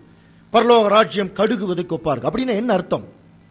பரலோக ராஜ்யம் புளிச்ச மாவுக்கு ஒப்பா இருக்குன்னு அதுக்கு என்ன அர்த்தம்? அந்த உவமைகளை அறிஞ்சு படிக்கிறது. 6வது மெத்தட் வந்து நிழலும் பொருளும் அப்படின்னு சொல்லுவாங்க. அதாவது பழைய ஏற்பாட்டு காலத்தில் நடந்த ஒவ்வொரு சம்பவங்களும் புதிய ஏற்பாட்டு காலத்தில் நடக்க போற சம்பவங்களுக்கு ஒரு முன்னடையாளமா இருக்கு அப்படிங்கிற ஒரு 6 மெத்தடை இப்ப நம்ம வரக்கூடிய காலத்தில் நம்ம படிக்க போறோம். அதுல முதல் மெத்தடை இப்ப நம்ம எடுத்துக்கிட்டோம்னா ஒரு தலைப்பு எடுத்துக்கிறோம் வச்சுக்க. பைபிள்ல 1000 தலைப்புகள் இருக்கு. 1000 தலைப்பு இருக்கு பைபிள்ல, தெரியுங்களா? இப்ப உதாரணத்துக்கு பாருங்க, பைபிள்ல வந்து கடவுள், தேவன், இயேசு கிறிஸ்து, ரட்சிப்பு, பாவம், மரணம், நரகம், ஆத்துமா, இந்த மாதிரி நிறைய தலைப்புகள் இருக்கு. இந்த தலைப்புகள் எல்லாம் ஒவ்வொரு தலைப்பா எடுத்தோம்னா அந்த தலைப்பொட்டி இருக்கிற எல்லா இன்ஃபர்மேஷன் எடுத்து பாவம்னா கம்ப்ளீட்டா பாவம்னா என்ன, அது எப்படி வந்தது, இப்ப என்ன நடந்துட்டு இருக்குது, இந்த பாவத்திலிருந்து எப்படி மீட்கிறதுக்கு என்ன வழி, என்ன எல்லாத்தையும் நம்ம படிச்சிட வேண்டியது. ரட்சிப்புன்னா என்ன? இயேசு கிறிஸ்து 2000 வருஷத்துக்கு முன்னாடி வந்துட்டு போனார். இன்னைக்கு வரைக்கும் இந்த உலகத்துக்கு ரட்சிப்பு வந்த மாதிரியே தெரியல. அப்படின்னா என்ன நடந்துட்டு இருக்கு இந்த பூமியில? இது எல்லாம் தெளிவா படிக்கிறது இல்லைங்களா? இந்த மாதிரி நிறைய தலைப்புகளை படிக்கிறதுக்கு பிறகு தான் ஒரு தலைப்பின் கீழே படிக்கிறது. இப்ப நம்ம ஒரு சின்ன உதாரணம் பாருங்க. ஒவ்வொரு மெத்தடுக்கு ஒரு உதாரணம் சொல்றேன். ஒரு ஆதாம் அப்படிங்கிற ஒரு தலைப்பு எடுத்துக்கலாம். இப்ப ஆதாமை பத்தி தெளிவான ஒரு நாலேஜ் நமக்கு வேணும். நல்லா கவனிங்க. இப்ப ஆதாம் கிட்ட தேவன் என்ன பண்றாருன்னா, நீ இந்த பழத்தை சாப்பிட வேண்டாம், சாப்பிட்டீங்கன்னா செத்துருவேன்னார் இல்லைங்களா? இப்ப தேவன் கிட்ட ஆதாம் வந்து, சரியா ஆண்டவரே நீங்க சொன்னீங்க, நான் இனிமேல் செய்ய மாட்டேன் அப்படின்னு எங்கேயாவது சொல்லியிருக்காரா? எங்க சொல்லியிருக்காரா? நீ ஆதியாகமத்தை படிச்சு பாருங்க, எங்கேயுமே இருக்காது. அப்ப எங்கேயுமே சொல்லல. இவர் சாப்பிட மாட்டேன்னு சொல்லிட்டு சாப்பிட்டு இருந்தாருன்னா இவரை குற்றப்படுத்தலாம். இவர் பேசாம இருந்திருக்காரு. அப்ப இவர் மேல பாதி தப்பு இவர் மேல இல்ல இல்லைங்களா? அப்புறம் எப்படி இவர் நீ செத்து போயிருவே, நீ சாவாயின், எதுக்கு தேவன் இவரை வந்து டார்ச்சர் பண்ணணும்? இப்படி ஒரு கேள்வி கேட்ட என்ன சொல்லுவோம்? இந்த மாதிரி பிரச்சனைகளுக்கு தாங்க நான் பைபிளுக்குள்ளேயே போறதில்லை. எதுக்கு வம்பு? அல்ல, சிந்திக்கணும், கேள்வி கேட்கணும். தேவன் பதில் சொல்றார், நீங்க கேள்வி கேளுங்க, அவர் பதில் சொல்லுவார் இல்லையா? அப்போ இப்ப இதுக்கு எப்படி நம்ம விடை கண்டுபிடிக்கலாம்னா, நம்ம ஆதாம் பத்தி ஆதியாகமத்துல மட்டும்தான் இருக்குன்னு நம்ம நினைச்சிட்டு இருப்போம். சில நேரத்துல எங்க வேணாலும் இருக்கும். அதனாலதான் அவர் சொல்றாரு, இங்க கொஞ்சமும் அங்க. ஆதாம் தப்பு பண்ணாரா இல்லையான்னு இங்க சொல்லல. அவர் வந்து நான் சொன்னாரா இல்லையா நீங்க சொல்லல. எங்க தெரியுமா சொல்லியிருக்கார்? ஓசியா தீர்க்க தரிசன புஸ்தகத்தில் இருக்கு பாருங்க, வாசிக்கலாம். ஓசியா 6ஆம் அதிகாரம் 7ஆம் வசனம். அவர்கள் பதிவிருக்கும் போது தங்கள் இருதயத்தை அடுப்பை போல் ஆயத்தப்படுத்துகிறார்கள். அவர்களில் அடுப்பு மூட்டுகிறவன் முழுதும் தூங்கினாலும் காலமேயோ வென்றால் அது ஜுவாலிக்கிற அக்கினியாய் எரியும். இஸ்ரேல் ஜனங்களை பத்தி சொல்லும் போது, இஸ்ரேல் ஜனங்க என்ன பண்ணிட்டாங்கன்னா, ஆதாமை போல உடன்படிக்கை என்ன பண்ணிட்டாரா? மீறிட்டாங்க. எப்படி கம்பேர் பண்றாரு பாருங்க. இஸ்ரேல் ஜனங்க தேவனோடு உடன்படிக்கை பண்ணாங்க, அவங்க எப்படி மீறிட்டாங்கன்னா ஆதாம் மாதிரியே மீறிட்டாங்களா. அப்படின்னா இஸ்ரேல் ஜனங்கள் என்ன பண்ணாங்க அப்படிங்கறத குறித்து நம்ம பார்க்கும்போது, உங்களுக்கு பல ஹிஸ்டரியெல்லாம் தெரியும் இல்லையா? இஸ்ரேல் ஜனங்களை வனாந்தரத்தில் வழி நடத்திட்டு வரும்போது சீனாய் மலையில கொண்டு போய் நிறுத்திட்டு தேவன் இஸ்ரேல் ஜனங்களை பார்த்து சொல்ற ஒரு வார்த்தை, யாத்திராகமம் 19ஆம் அதிகாரம் 5ஆம் வசனத்தில் படிக்கலாம். அதாவது, நான் சொல்வதை நீங்கள் உள்ளபடி கேட்டு என் உடன்படிக்கையை நீங்கள் கை கொண்டால் சகல ஜனங்களிலும் நீங்க தான் எனக்கு சொந்த சம்பத்தா இருப்பீங்க, பூமியெல்லாம் என்னுடையது, நீங்க எனக்கு ஆசாரிய ராஜ்யமும் பரிசுத்த ஜாதி அப்படின்னார். நான் சொல்றபடி மட்டும் நீங்க கேளுங்கன்னார். அதுலயே யாத்திராகமம் 19ஆம் அதிகாரம் 8ஆம் வசனத்தை படிச்சு பார்த்தோம்னா எப்படி தெரியுமா இருக்கும்? இவங்க என்ன சொல்றாங்க தெரியுங்களா? கர்த்தர் சொன்னபடியே நாங்கள் செய்வோம் அப்படிங்கிற வார்த்தை இருக்கு. செய்வோம்னு சொன்னாங்க, ஆனா கடைசி வரைக்கும் செய்யல. இதே மாதிரிதான் ஆதாம் உடன்படிக்கை மீறினார் நாங்க சொல்றோம். அப்படின்னா என்ன அர்த்தம்? ஆதாம் என்ன சொல்லியிருக்காருன்னு அர்த்தம். இதை சாப்பிட வேண்டாம்னு சொல்லும் போது ஆதாம் என்ன சொல்லியிருக்கார்?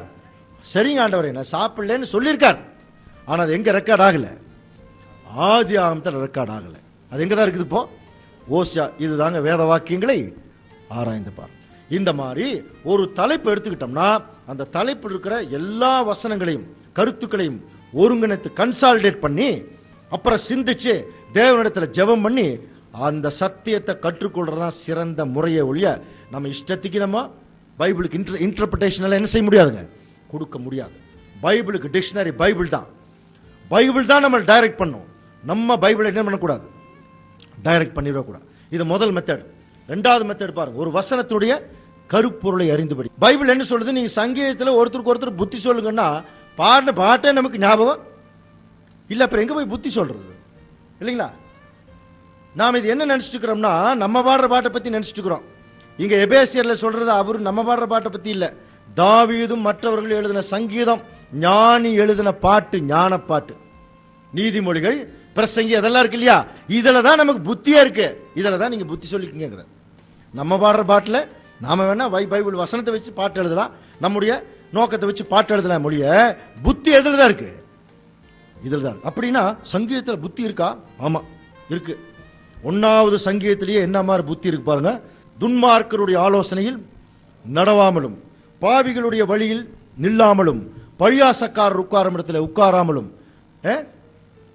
இது வரைக்கும் புரியும், ஏன்னா இது டைரக்டா இருக்குது. ஏன்னா இதுல என்ன நேரடியா இருக்கு இல்லையா? இதுக்கு ஏதாவது அர்த்தம் இருக்கா பிரதர்? பரியாசக்காரர் உட்கார்றது அது நேரடியா தான் இருக்குது. அடுத்த வசனம் பாருங்க, கர்த்தருடைய வேதத்திலேயே இரவும் பகலும் தியானமாயிருக்கிற மனுஷன் பாக்கியவான் அப்படின்னா இப்பதான் மாட்டணும். அன்பான சகோதர சகோதரிகளே, இரவும் பகலும் கர்த்தருடைய வேதத்திலேயே தியானமா இருக்கிற மனுஷன் தான் அப்படின்னா மற்றவங்க எல்லாம் பாக்கியவான் இல்ல. சரி, நீங்க யாராவது 24 hours பைபிள்லயே வந்து ஞானமா இருக்கிறீங்களா பிரதர்? யாராவது இருக்கீங்களா? அந்த மாதிரி இருக்க முடியுமா? யாருனாலும் முடியாது இல்லைங்களா? எவ்வளவு பெரிய பாஸ்டர்னாலும் நம்ம செய்ய முடியாது. ஏன் தெரியுமா? ஒரு 6 மணி நேரம் கட்டாயமா தூங்கி ஆகணும் இல்லைங்களா? நம்முடைய காலை கண்களை முடிச்சாகணும், வேலைக்கு போகணும் இல்லைங்களா, பள்ளிக்கூடம் போகணும், கடைகண்ணிக்கு போகணும், சமையல் பண்ணணும், அப்புறம் முக்கியமான வேலை இருக்கு, டிவி பார்க்கணும். இத்தனை வேலையை மட்டும் போட்டு 24 hours போய் கர்த்தருடைய வேதத்திலேயே தியானமா இருக்க முடியுமா? ஒரு கண்டக்டர் வந்து தன்னுடைய வேலையில வந்து எங்கப்பா போறேன், பெருநைக்கு பாளையமா, ஓகே அப்படின்னு சொல்லிட்டு அவர் வசனம் சொல்லிட்டு அடுத்து இன்னொரு பக்கம் நீ துடியலூர் போறியா, இன்னொரு வசனம் சொல்லிட்டு அவரு டிக்கெட் கொடுப்பாரு. அந்த நேரத்தில் அவருக்கு அதுதான் ஞாபகத்துக்கு வரும் இல்லைங்களா? அதே மாதிரி ஒரு டிரைவருக்கு அந்த ஓட்டுநர் விஷயம் தான் ஞாபகத்துக்கு வரும். அக்கௌண்ட்ஸ் பார்க்கறவங்களுக்கு அக்கௌண்ட்ஸ் தான் ஞாபகத்துக்கு வரும். அப்படியே அக்கௌண்ட்ஸ் பார்க்க இப்படித்தான் ஏசாயா எழுதியிருக்காருன்னு சொல்லுவாங்களா? சம்பந்தமே இல்லை இல்லைங்களா? அப்படின்னா 24 hours நம்ம வந்து கர்த்தருடைய வேதத்திலேயே தியானமா இருக்க முடியாதுங்கிற விஷயம் இயேசு கிறிஸ்துவுக்கு தெரியுமா தெரியாதா? தெரியுமா தெரியாதுங்களா? ஒண்ணுமே சொல்ல மாட்டேங்கிறீங்களே. அப்புறம் ஏங்க தெரிஞ்சுட்டு எழுதுறாரு இவரு? நம்மளை வந்து பிரச்சனை பண்றதுக்குன்னே தான் இருப்பார். அப்படி எடுத்துக்கலாமா? இப்பதான் நம்ம என்ன கண்டுபிடிக்கணும் தெரியுங்களா? என்ன கண்டுபிடிக்கணும்? 24 hours இரவும் பகலும் கர்த்தருடைய வேதத்திலேயே தியானமா இருக்க முடியாதுன்னு ஆண்டவருக்கு நல்லாவே தெரியும். தெரிஞ்சும் எழுதியிருக்காருன்னா இப்பதான் நம்ம எதை அப்ளை பண்ண தெரியுமா? வேத வாக்கியங்களை ஆராய்ந்து பாருங்கள். ஜோடி இல்லாமல் இராது. இங்க கொஞ்சமும் இது எல்லாத்துக்கும் அப்ளை பண்ணிட வேண்டியதான், வேற வழியே கிடையாது. அப்படின்னா இதுக்கு ஏதோ ஒரு ஜோடி வேற எங்கேயோ இருக்குது, அதை கண்டுபிடிக்கணும் இல்லைங்களா? அப்ப சாதாரணமா இரவும் பகலும் சொல்லிட்டாரு. இப்ப சாதாரண இரவும் பகலும் நம்ம எடுத்துக்கிட்டோம்னா நம்ம வந்து 24 hours இருக்க முடியாது. அப்படின்னா இவர் சாதாரண இரவும் பகலை பத்தி சொல்லி இருக்கிறதுக்கு வாய்ப்பு இல்லை. இதுதான் முடிவு. அப்படின்னா இரவு பகல்னா என்னன்னு கண்டுபிடிங்க. புரியுதுங்களா?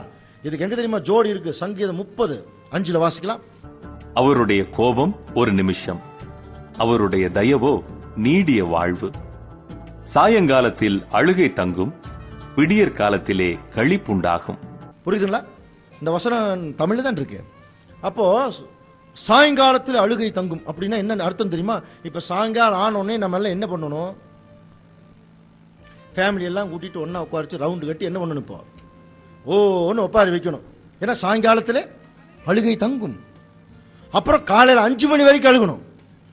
5:30 மணிக்கு போய் மூஞ்சி எல்லாம் கழுவிட்டு வந்து என்ன பண்ணணும்? ஆமா, களிப்புண்டாகும். ரவுண்டு கட்டி என்ன பண்ணணும்? இப்போ சிரிக்கணும். அப்படித்தான் இருக்கு இல்லையா? சாயங்காலத்திலே அழுகை தங்கும், விடியற் காலத்திலே களிப்புண்டாகும். என்னென்ன ஒன்றும் புரியலையே. சாயங்காலம் ஆச்சுன்னா யாரும் அப்படி பண்றது இல்லை, விடியற் காலத்தில் அப்படி களிப்புண்டாகும் இல்லையா? முதல்ல சாயங்காலம் அப்படிங்கிற வார்த்தை எங்க வருது? ஆதியாகமத்தில். இப்ப புரிஞ்சுங்களா? இதுதான் லிங்க். இங்க கொஞ்சமும் அப்படியே 1ஆம் அதிகாரத்திலிருந்து 30ஆம் அதிகாரத்துக்கு ஜம்ப், அங்கிருந்து ஆதியாகமத்துக்கு ஒரு ஜம்ப். ஆனா லிங்க் இருக்குது பாருங்க. முதல் தேவனுடைய திட்டத்தை அவர் ஸ்டார்ட் பண்ணும் போதே சாயங்காலமும் விடியற்காலமும் ஆகிய ஒரு நாள் ஆயிற்று. ஃபர்ஸ்ட் எடுத்தோடனே என்னதான் வருது? இப்போ சாயங்காலம். இப்ப நம்ம தமிழ்ல தான் சாயங்காலம் இருக்கு. ஆனா இங்கிலீஷ்ல எப்படி தெரியுமா இருக்கும்? வீப்பிங் மே என்டியூரத் இன் தி நைட் அப்படின்னு இருக்கும், இரவு.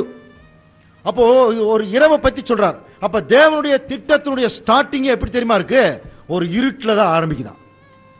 அதனாலதான் சாயங்காலத்திலே அழுகை தங்கும். முதல்ல ஆதாம் ஏவாளையும் கொண்டு ஏதேன் தோட்டத்தில் வச்சு அங்க ஒரு டெஸ்ட் முடிச்சு ஃபெயிலியர் ஆனோடனே அங்க என்ன வந்தாச்சு? அழுகை வந்தாச்சா இல்லையா? அன்னைக்கு அழுகாச்சு, இன்னைக்கு வரைக்கும் தங்கிட்டு இருக்கு பாருங்க. புரியுதுங்களா? அதான் சாயங்காலம் அப்படின்னு என்ன அர்த்தம்னா, ஆதாமிலிருந்து இன்னைக்கு வரைக்கும் ஒரு மிகப்பெரிய இருட்டு இந்த பூமியில் இருக்கு. இருண்ட காலம். இந்த இருண்ட காலத்தில் என்னதான் தங்கிட்டு இருக்கு? இப்போ அழுகை தான் தங்கிட்டு இருக்கு. இதையத்தான் ஏசாயா 60ஆம் அதிகாரத்தில் படிக்கிறோம். எழும்பி பிரகாசி, உன் ஒளி வந்தது, இதோ இருள் பூமியையும் காரிருள் ஜனங்களையும் மூடும், கர்த்தர் உன்மேல் உதிப்பார். படிச்சிருக்காம இல்லையா? அப்போது இருண்ட காலம் ஆதாமிலிருந்து இன்னைக்கு வரைக்கும் ஒரு இருண்ட காலம். இன்னைக்கு கூட நமக்கு ஏதாவது ஒரு பிரச்சனை வந்ததுன்னா என்ன தெரியுமா சொல்லுவாங்க? நான் இருட்டில் இருக்கேன், எப்பத்தான் விடியுமோ சொல்றமா இல்லையா? இதெல்லாம் அங்கிருந்து வந்த யூசேஜ் தான். எப்பத்தான் இந்த பிரச்சனைக்கு விடிவு காலம் வருமோ அப்படின்னா ஒரு பெரிய ஒரு இருள் இந்த பூமியில் இருக்கு. தாவீது அதனாலதான் பாடினார், மரண இருளின் பள்ளத்தாக்கிலே நான் நடந்தாலும். இதெல்லாம் சும்மா சொல்ல வசனம் எல்லாம் கிளீனா ஒட்ட வைக்கிறார் கொண்டு. மரண இருளின் பள்ளத்தாக்கிலே நான் நடந்துட்டு இருக்கேன். புரியுதுங்களா? அப்ப அந்த மரண இருள் இந்த பூமியில இருக்கிறதுனால தான் அழுகை இங்க என்ன இருக்குது? தங்கி இருக்கு. இது எங்கிருந்து தங்கி இருக்கு? ஆதாமிலிருந்து இன்னைக்கு வரைக்கும் இந்த இருண்ட காலம், துன்பமான காலம் இப்ப இருந்துட்டு இருக்கு. சாயங்காலத்திலே அழுகை தங்கும். அடுத்தது விடியற் காலத்தில் என்ன உண்டாகுமா? களிப்பு உண்டாகும். அப்ப விடியல் வருதுனால என்ன வருதுன்னு அர்த்தம்? சூரியன். அப்ப சூரியன் வந்துச்சுன்னா இந்த பூமியில ஒரு பெரிய ஒரு வெளிச்சம், களிப்பு வந்துருமா? சூரியன் எதை குறிக்கும்? நம்முடைய ஆண்டவராய் இயேசு கிறிஸ்துவுக்கு மல்கியா 4ஆம் அதிகாரம் 2ஆம் வசனம் வச்ச பேரு நீதியின் சூரியன். படிச்சிருக்கீங்களா? என் நாமத்திற்கு பயந்திருக்கிற ஜனங்கள் மேல் நீதியின் சூரியன் உதிக்கும். புரிஞ்சதுங்களா? அப்போ இயேசு கிறிஸ்துடைய 2ஆம் வருகை இந்த பூமியில வரும்போது இந்த உலகம் முழுவதும் என்ன இருக்குமா? களிப்பு உண்டாகும், சந்தோஷம் உண்டாகும் அப்படின்னா. புரியுதுங்களா? அப்ப இரவு என்பது என்ன காலம்? துன்பமான காலம். பகல் என்பது சந்தோஷமான காலம். இத ரெண்டையும் அப்படியே கொண்டு போய் சங்கீதம் 1வது சங்கீதம் 3ஆம் வசனத்துல சூட் பண்ணிப்பாங்க. இரவும் பகலும் கர்த்தருடைய வேதத்திலேயே தானமா இருக்கிற மனுஷன் பாக்கியவான் அப்படின்னா என்ன அர்த்தம்? துன்பம் வந்தாலும் இன்பம் வந்தாலும் கர்த்தருடைய வேதத்திலேயே தியானமா இருக்கிற மனுஷன் தான். எத்தனை வருஷம் சங்கீதம் படிச்சிருக்கோம்? 1வது சங்கீதம். இன்பம் வந்தாலும் துன்பம் வந்தாலும் இல்லையா, கர்த்தருடைய வேதத்திலே. இப்படி படிச்சா புரியுதா இல்லையா? இதுதான் இத்தனை நாள் நம்ம படிச்சது வசனம். இனிமேல் நம்ம படிக்க போறது சத்தியம் படிக்க போறோம். புரியுதுங்களா? இன்பம் வந்தாலும் துன்பம் வந்தாலும் கர்த்தருடைய வேதத்திலேயே தியானமா இருக்கிற மனுஷன் தான் பாக்கியம். அடுத்த வசனம் பாரு, அவன் நீர்க்கால்களின் ஓரமாய் நட்டப்பட்ட இலையுதிராதிருக்கிற மரத்தை போல் இருப்பான். ஏன் ஒரு மரத்துக்கு ஒப்பிட்டு ஒரு உண்மையான தேவனுடைய பிள்ளை சொன்னார் தெரியுமா? நம்ம திட்டுறதே எப்படித்தான் திட்டுறோம்? மரம் மாதிரி நிக்கிறான் பாருங்க. ஒரு மரத்தை ஏன் தெரியுமா சொன்னார்? அதுக்கெல்லாம் பைபிள்ல நிறைய பேசிக் இருக்கு. கொலோசியர் 2ஆம் அதிகாரத்தில் படிக்கலாம். நீங்க மரம் வந்து எப்படி ஒரு வேர்ல தான் நிக்குது. ஒரு வேர்ல தான் மரம் நிக்குது. வேருக்கு என்ன வேலை? மரத்தை தாங்கி நிக்கணும், தண்ணியை கொண்டு வந்து கொடுக்கணும். அப்படின்னா யார் தெரியுமா வேர் மாதிரி இந்த மண்ணுக்குள் இருக்குது? கொலோசியர் 2ஆம் அதிகாரத்தில் படிக்கலாம். 6ஆம் வசனம் படிக்கிறோம். ஆகையால் நீங்கள் கர்த்தராகிய கிறிஸ்து இயேசுவை ஏற்றுக்கொண்டபடியே அவருக்குள் வேர் கொண்டவர்களாகவும் அவர் மேல் கட்டப்பட்டவர்களாகவும் அவருக்குள் நடந்து கொண்டு. வேர் பாத்தீங்களா? ஒரு வேர் எப்படி தாங்கி நிக்குதோ இந்த மண்ணுக்குள்ள, அந்த மாதிரி இந்த மரத்துக்கு எது வேர் மாதிரி இருக்கிறதா? இயேசு கிறிஸ்து தான். நம்மளை தாங்குறவர் யார் தான்? இயேசு கிறிஸ்து தான். இந்த வேருக்கு என்ன வேலை தெரியுமா? நம்மளை சத்தியத்துல நிக்க வைக்கிறதும் நமக்கு தேவையான ஜீவ தண்ணீர்ங்கிற வசனத்தை கொண்டு வந்து கொடுக்கறது தான் அந்த வேலை. சும்மா சாதாரணமா உதாரணமா அவர் எழுதல. சரி, ஒரு மரத்தை வந்து வச்சுட்டார். இப்ப நம்ம எல்லாம் மரம் மாதிரி. மரத்தினுடைய கடைசி பயன் என்ன? எதுக்கு தெரியுமா மரம் வைக்கிறோம்? வீட்டுல எதுக்கு மரம் வைக்கிறோம்? பழம், கனி இல்லையா? அப்ப இயேசு கிறிஸ்து நம்மளை வந்து ஒரு மரம்னு சொல்றாருன்னா நம்ம கிட்ட என்ன எதிர்பார்க்கிறார்? இவ்வளவுதான். என்ன கனி? திராட்சை பழமோ மாதுளம் பழமோ? ஆவியின் கனிகள். இயேசு கிறிஸ்து சொல்றாரு பாத்தீங்களா? பவுல் மூலமா சொல்லும்போது அன்பு, சந்தோஷம், சமாதானம், நீடிய பொறுமை, தயவு, நற்குணம், விசுவாசம், சாந்தம், இச்சை அடக்கம். இந்த 9 நல்ல குணலட்சணங்களும் தேவனுடைய பிள்ளைகளுக்குள்ள வளரணும். சத்தியத்தை அறிஞ்சு கொண்டு அதுல வளரலாம். இப்ப நம்ம கிட்ட அது இல்ல அப்படின்னா நமக்குள்ளே தெரிஞ்சுக்கலாம், நம்ம கிட்ட இன்னும் என்ன இல்ல, உண்மையான சத்தியம் இன்னும் வந்து சேரல. அப்படி சேரும் போது இந்த நற்குணங்கள்ல வளரலாம். அதுக்காகத்தான் நம்மளை மரம்னு சொல்றாரு. இப்ப அப்படியே சயின்ஸ்க்கு வந்துருவோம். ஒரு மரம் வந்து எதை சுவாசிக்கும்? மரம், செடியெல்லாம் கார்பன் டை ஆக்சைடு அது சுவாசிக்கும். எது வெளிவிடும்? ஆக்சிஜன். நம்ம எதை சுவாசிக்கிறோம்? ஆக்சிஜன். எதை வெளிவிடுறோம்? கெட்ட காத்தை வெளிவிடுறோம் இல்லையா? நல்ல காத்து மரம் நமக்கு கொடுக்குது. ஆனா மரம் என்ன பண்ணுது பாரு, நம்ம கிட்ட கூடிய கெட்ட காத்தை வாங்கிட்டு நல்ல காத்தை கொடுக்குது இல்லையா? அந்த மாதிரி இருக்கணுமா தேவனுடைய பிள்ளை? எப்படி ஒரு செடி நமக்கு வந்து உயிர் கொடுக்கக்கூடிய ஆக்சிஜனை அது நமக்கு கொடுத்துட்டு நாம் வெளிவிடக்கூடிய அசுத்த காற்றை அது வாங்குற மாதிரி நம்முடைய ஆண்டவராய் இயேசு கிறிஸ்து கூட நம்முடைய பாவங்கள் அப்படிங்கிற விஷயத்தை கெட்ட விஷயத்தை, கெட்ட காத்து மாதிரி இருக்கிற பாவத்தை அவர் வாங்கிட்டு நமக்கு உயிர் கொடுக்கக்கூடிய ஜீவன் அவர் கொடுத்திருக்கார் அப்படிங்கிற ஒரு விஷயத்தை இந்த மரத்தை ஒட்டி நம்ம அதற்குரிய வரக்கூடிய பாடத்துல நம்ம கவனிக்கலாம். ஸோ அன்புக்குரிய சகோதர சகோதரிகளே, இதுக்காகத்தான் நம்முடைய ஆண்டவராக இயேசு கிறிஸ்து அந்த வசனங்களை அங்க சொல்லும்போது, ஒரு இலையுதிராது இருக்கிற ஒரு மரத்தை போல் இருப்பான் ஒரு உண்மையான தேவனுடைய பிள்ளை அப்படின்னு சொல்லி அவர் சொல்லி முடிக்கிறார். இப்போ இந்த மாதிரி இருக்கிறவங்க எந்த மாதிரி இருக்கிறவங்க என்று சொல்லி பார்க்கும்போது, இரவும் பகலும் கர்த்தருடைய வேதத்திலேயே தியானமாய் இருக்கிற மனுஷன் பாக்கியவான், அவன் நீர்க்கால்களின் ஓரமாய் நட்டப்பட்ட ஒரு இலையுதிராது இருக்கிற மரத்தை போல் இருப்பான் அப்படின்னு சொல்லி அவர் அங்க சொல்றார். அப்போ அந்த மரம் மாதிரி இருக்கக்கூடிய தேவனுடைய பிள்ளைகள் இப்போ நம்மளைத்தான் ஒரு மரத்திற்கு ஒப்பிட்டு சொல்லும் போது, அது எப்படி புவியீர்ப்பு விசைக்கு ஆப்போசிட்ல அது வானத்தை நோக்கி வளருதோ, அதே மாதிரி நம்முடைய வளர்ச்சி பிதாவாகிய தேவனை நோக்கி, ஆண்டவராக இயேசு கிறிஸ்துவை நோக்கி அது மேல் நோக்கி வளருவா நாம் இருக்க வேண்டும். கொலோசியர் 3ஆம் அதிகாரத்தில் கூட 2ஆம் வசனத்தில் சொல்லுவார், நீங்கள் மேலானவைகளையே நாடுங்கள். சோ அப்படி மேலானவைகளை நாடக்கூடிய தேவனுடைய பிள்ளைகளா நம்ம இருக்க வேண்டும். அப்படி இருக்கிறவர்கள் மரத்தை போல் இருப்பார்கள் பைபிள் சொல்லுது. அவர்கள் செய்வதெல்லாம் வாய்க்கும் அப்படின்னு கடைசி அவர் சொல்லி முடிக்கிறார். சோ நம்ம செய்யறதெல்லாம் ஏன் வாய்க்கிறது இல்லை அப்படின்னா, இந்த மாதிரி காரியங்கள் நம்ம செய்யறது இல்லை. அப்ப நம்ம செய்யறதெல்லாம் வாய்க்கும் என்கிற வசனத்திற்கு நாம ஒரு சரியான ஒரு மனிதர்களா இருக்க வேணும்னா, சங்கீதத்தில் சொல்லப்பட்ட அந்த முக்கியமான காரியங்களை நம்முடைய வாழ்க்கையில நம்ம பின்பற்ற வேண்டும் அப்படிங்கிறதா இப்ப நம்ம பார்த்தது. ஒரு வசனத்தினுடைய கருப்பொருளை அறிந்து படித்தல். ஒரு சாதாரண ஒரு வசனத்துக்கு என்ன அர்த்தம், இரவும் பகலும் கர்த்தருடைய வேதத்திலே தியானமா இருக்கிற மனுஷன் பாக்கியவான் அப்படிங்கிறதுக்கு என்ன அர்த்தம்னு சொல்லி பார்த்தோம். சோ இப்ப நம்ம 2 மெத்தட் பார்த்திருக்கிறோம். ஏற்கனவே நம்ம 6 மெத்தட் ஏற்கனவே பார்த்தோம். அதாவது இந்த வேதத்தை முறையாக கற்றுக்கொள்ளக்கூடிய முறை, 1 ஒரு தலைப்பின் கீழே படிக்கிறது, 2வது ஒரு வசனத்தின் கருப்பொருளை அறிஞ்சு படிக்கிறது. இந்த 2 மெத்தட் இப்ப பார்த்துட்டோம். அடுத்தது 3வது காலங்களை மையமா வச்சு படிக்கிறது. அதாவது டிஸ்பென்சேஷனல் ஸ்டடி என்று சொல்வார்கள். அதாவது பாஸ்ட், பிரசன்ட், ஃபியூச்சர், இறந்த காலம், நிகழ்காலம், எதிர்காலம். சோ பைபிள்லயும் தேவனுடைய பிளான்ல இறந்த காலம் ஏற்கனவே என்ன நடந்தது, நிகழ்காலம் இப்ப என்ன நடந்துட்டு இருக்குது, எதிர்காலம் இனிமேல் என்ன நடக்க போகிறது, இந்த 3 காரியங்களுமே வேதத்தில் நமக்கு சொல்லப்பட்டிருக்கிறது. அதுதான் காலங்களை மையமா வச்சு படிக்கிறது, டிஸ்பென்சேஷனல் ஸ்டடி. 4வது பார்த்தீங்கன்னா நம்முடைய ஆண்டவராக இயேசு கிறிஸ்து அநேக உவமைகளை உவமை மொழிகளா அவர் பேசியிருக்கார். சோ அந்த உவமைகளுடைய பொருளை அறிந்து படிக்கிறது. 5வது நம்முடைய ஆண்டவராக இயேசு கிறிஸ்து பேசின அநேக தீர்க்க தரிசனங்கள், நிறைய தீர்க்க தரிசனங்கள் பைபிள்ல சொல்லப்பட்டிருக்கு. அதனுடைய பொருள் என்னங்கிறத குறித்து நாம் அறிந்து படிக்கிறது. 6வது நம்ம பார்க்கும்போது நிழலும் பொருளும் அப்படிங்கிற ஒரு முக்கியமான ஒரு காரியம் இருக்கிறது. அதாவது பழைய ஏற்பாட்டு காலத்துல நடந்த எல்லா சம்பவங்களுமே புதிய ஏற்பாட்டு காலத்துல நடக்க போற சம்பவங்களுக்கு ஒரு நிழலா இருந்தது அப்படிங்கிற ஒரு விஷயத்தை பல உதாரணங்கள் மூலம், பல பாடங்கள் மூலம் வரக்கூடிய நாட்களிலே நம்ம படிக்க போறோம்.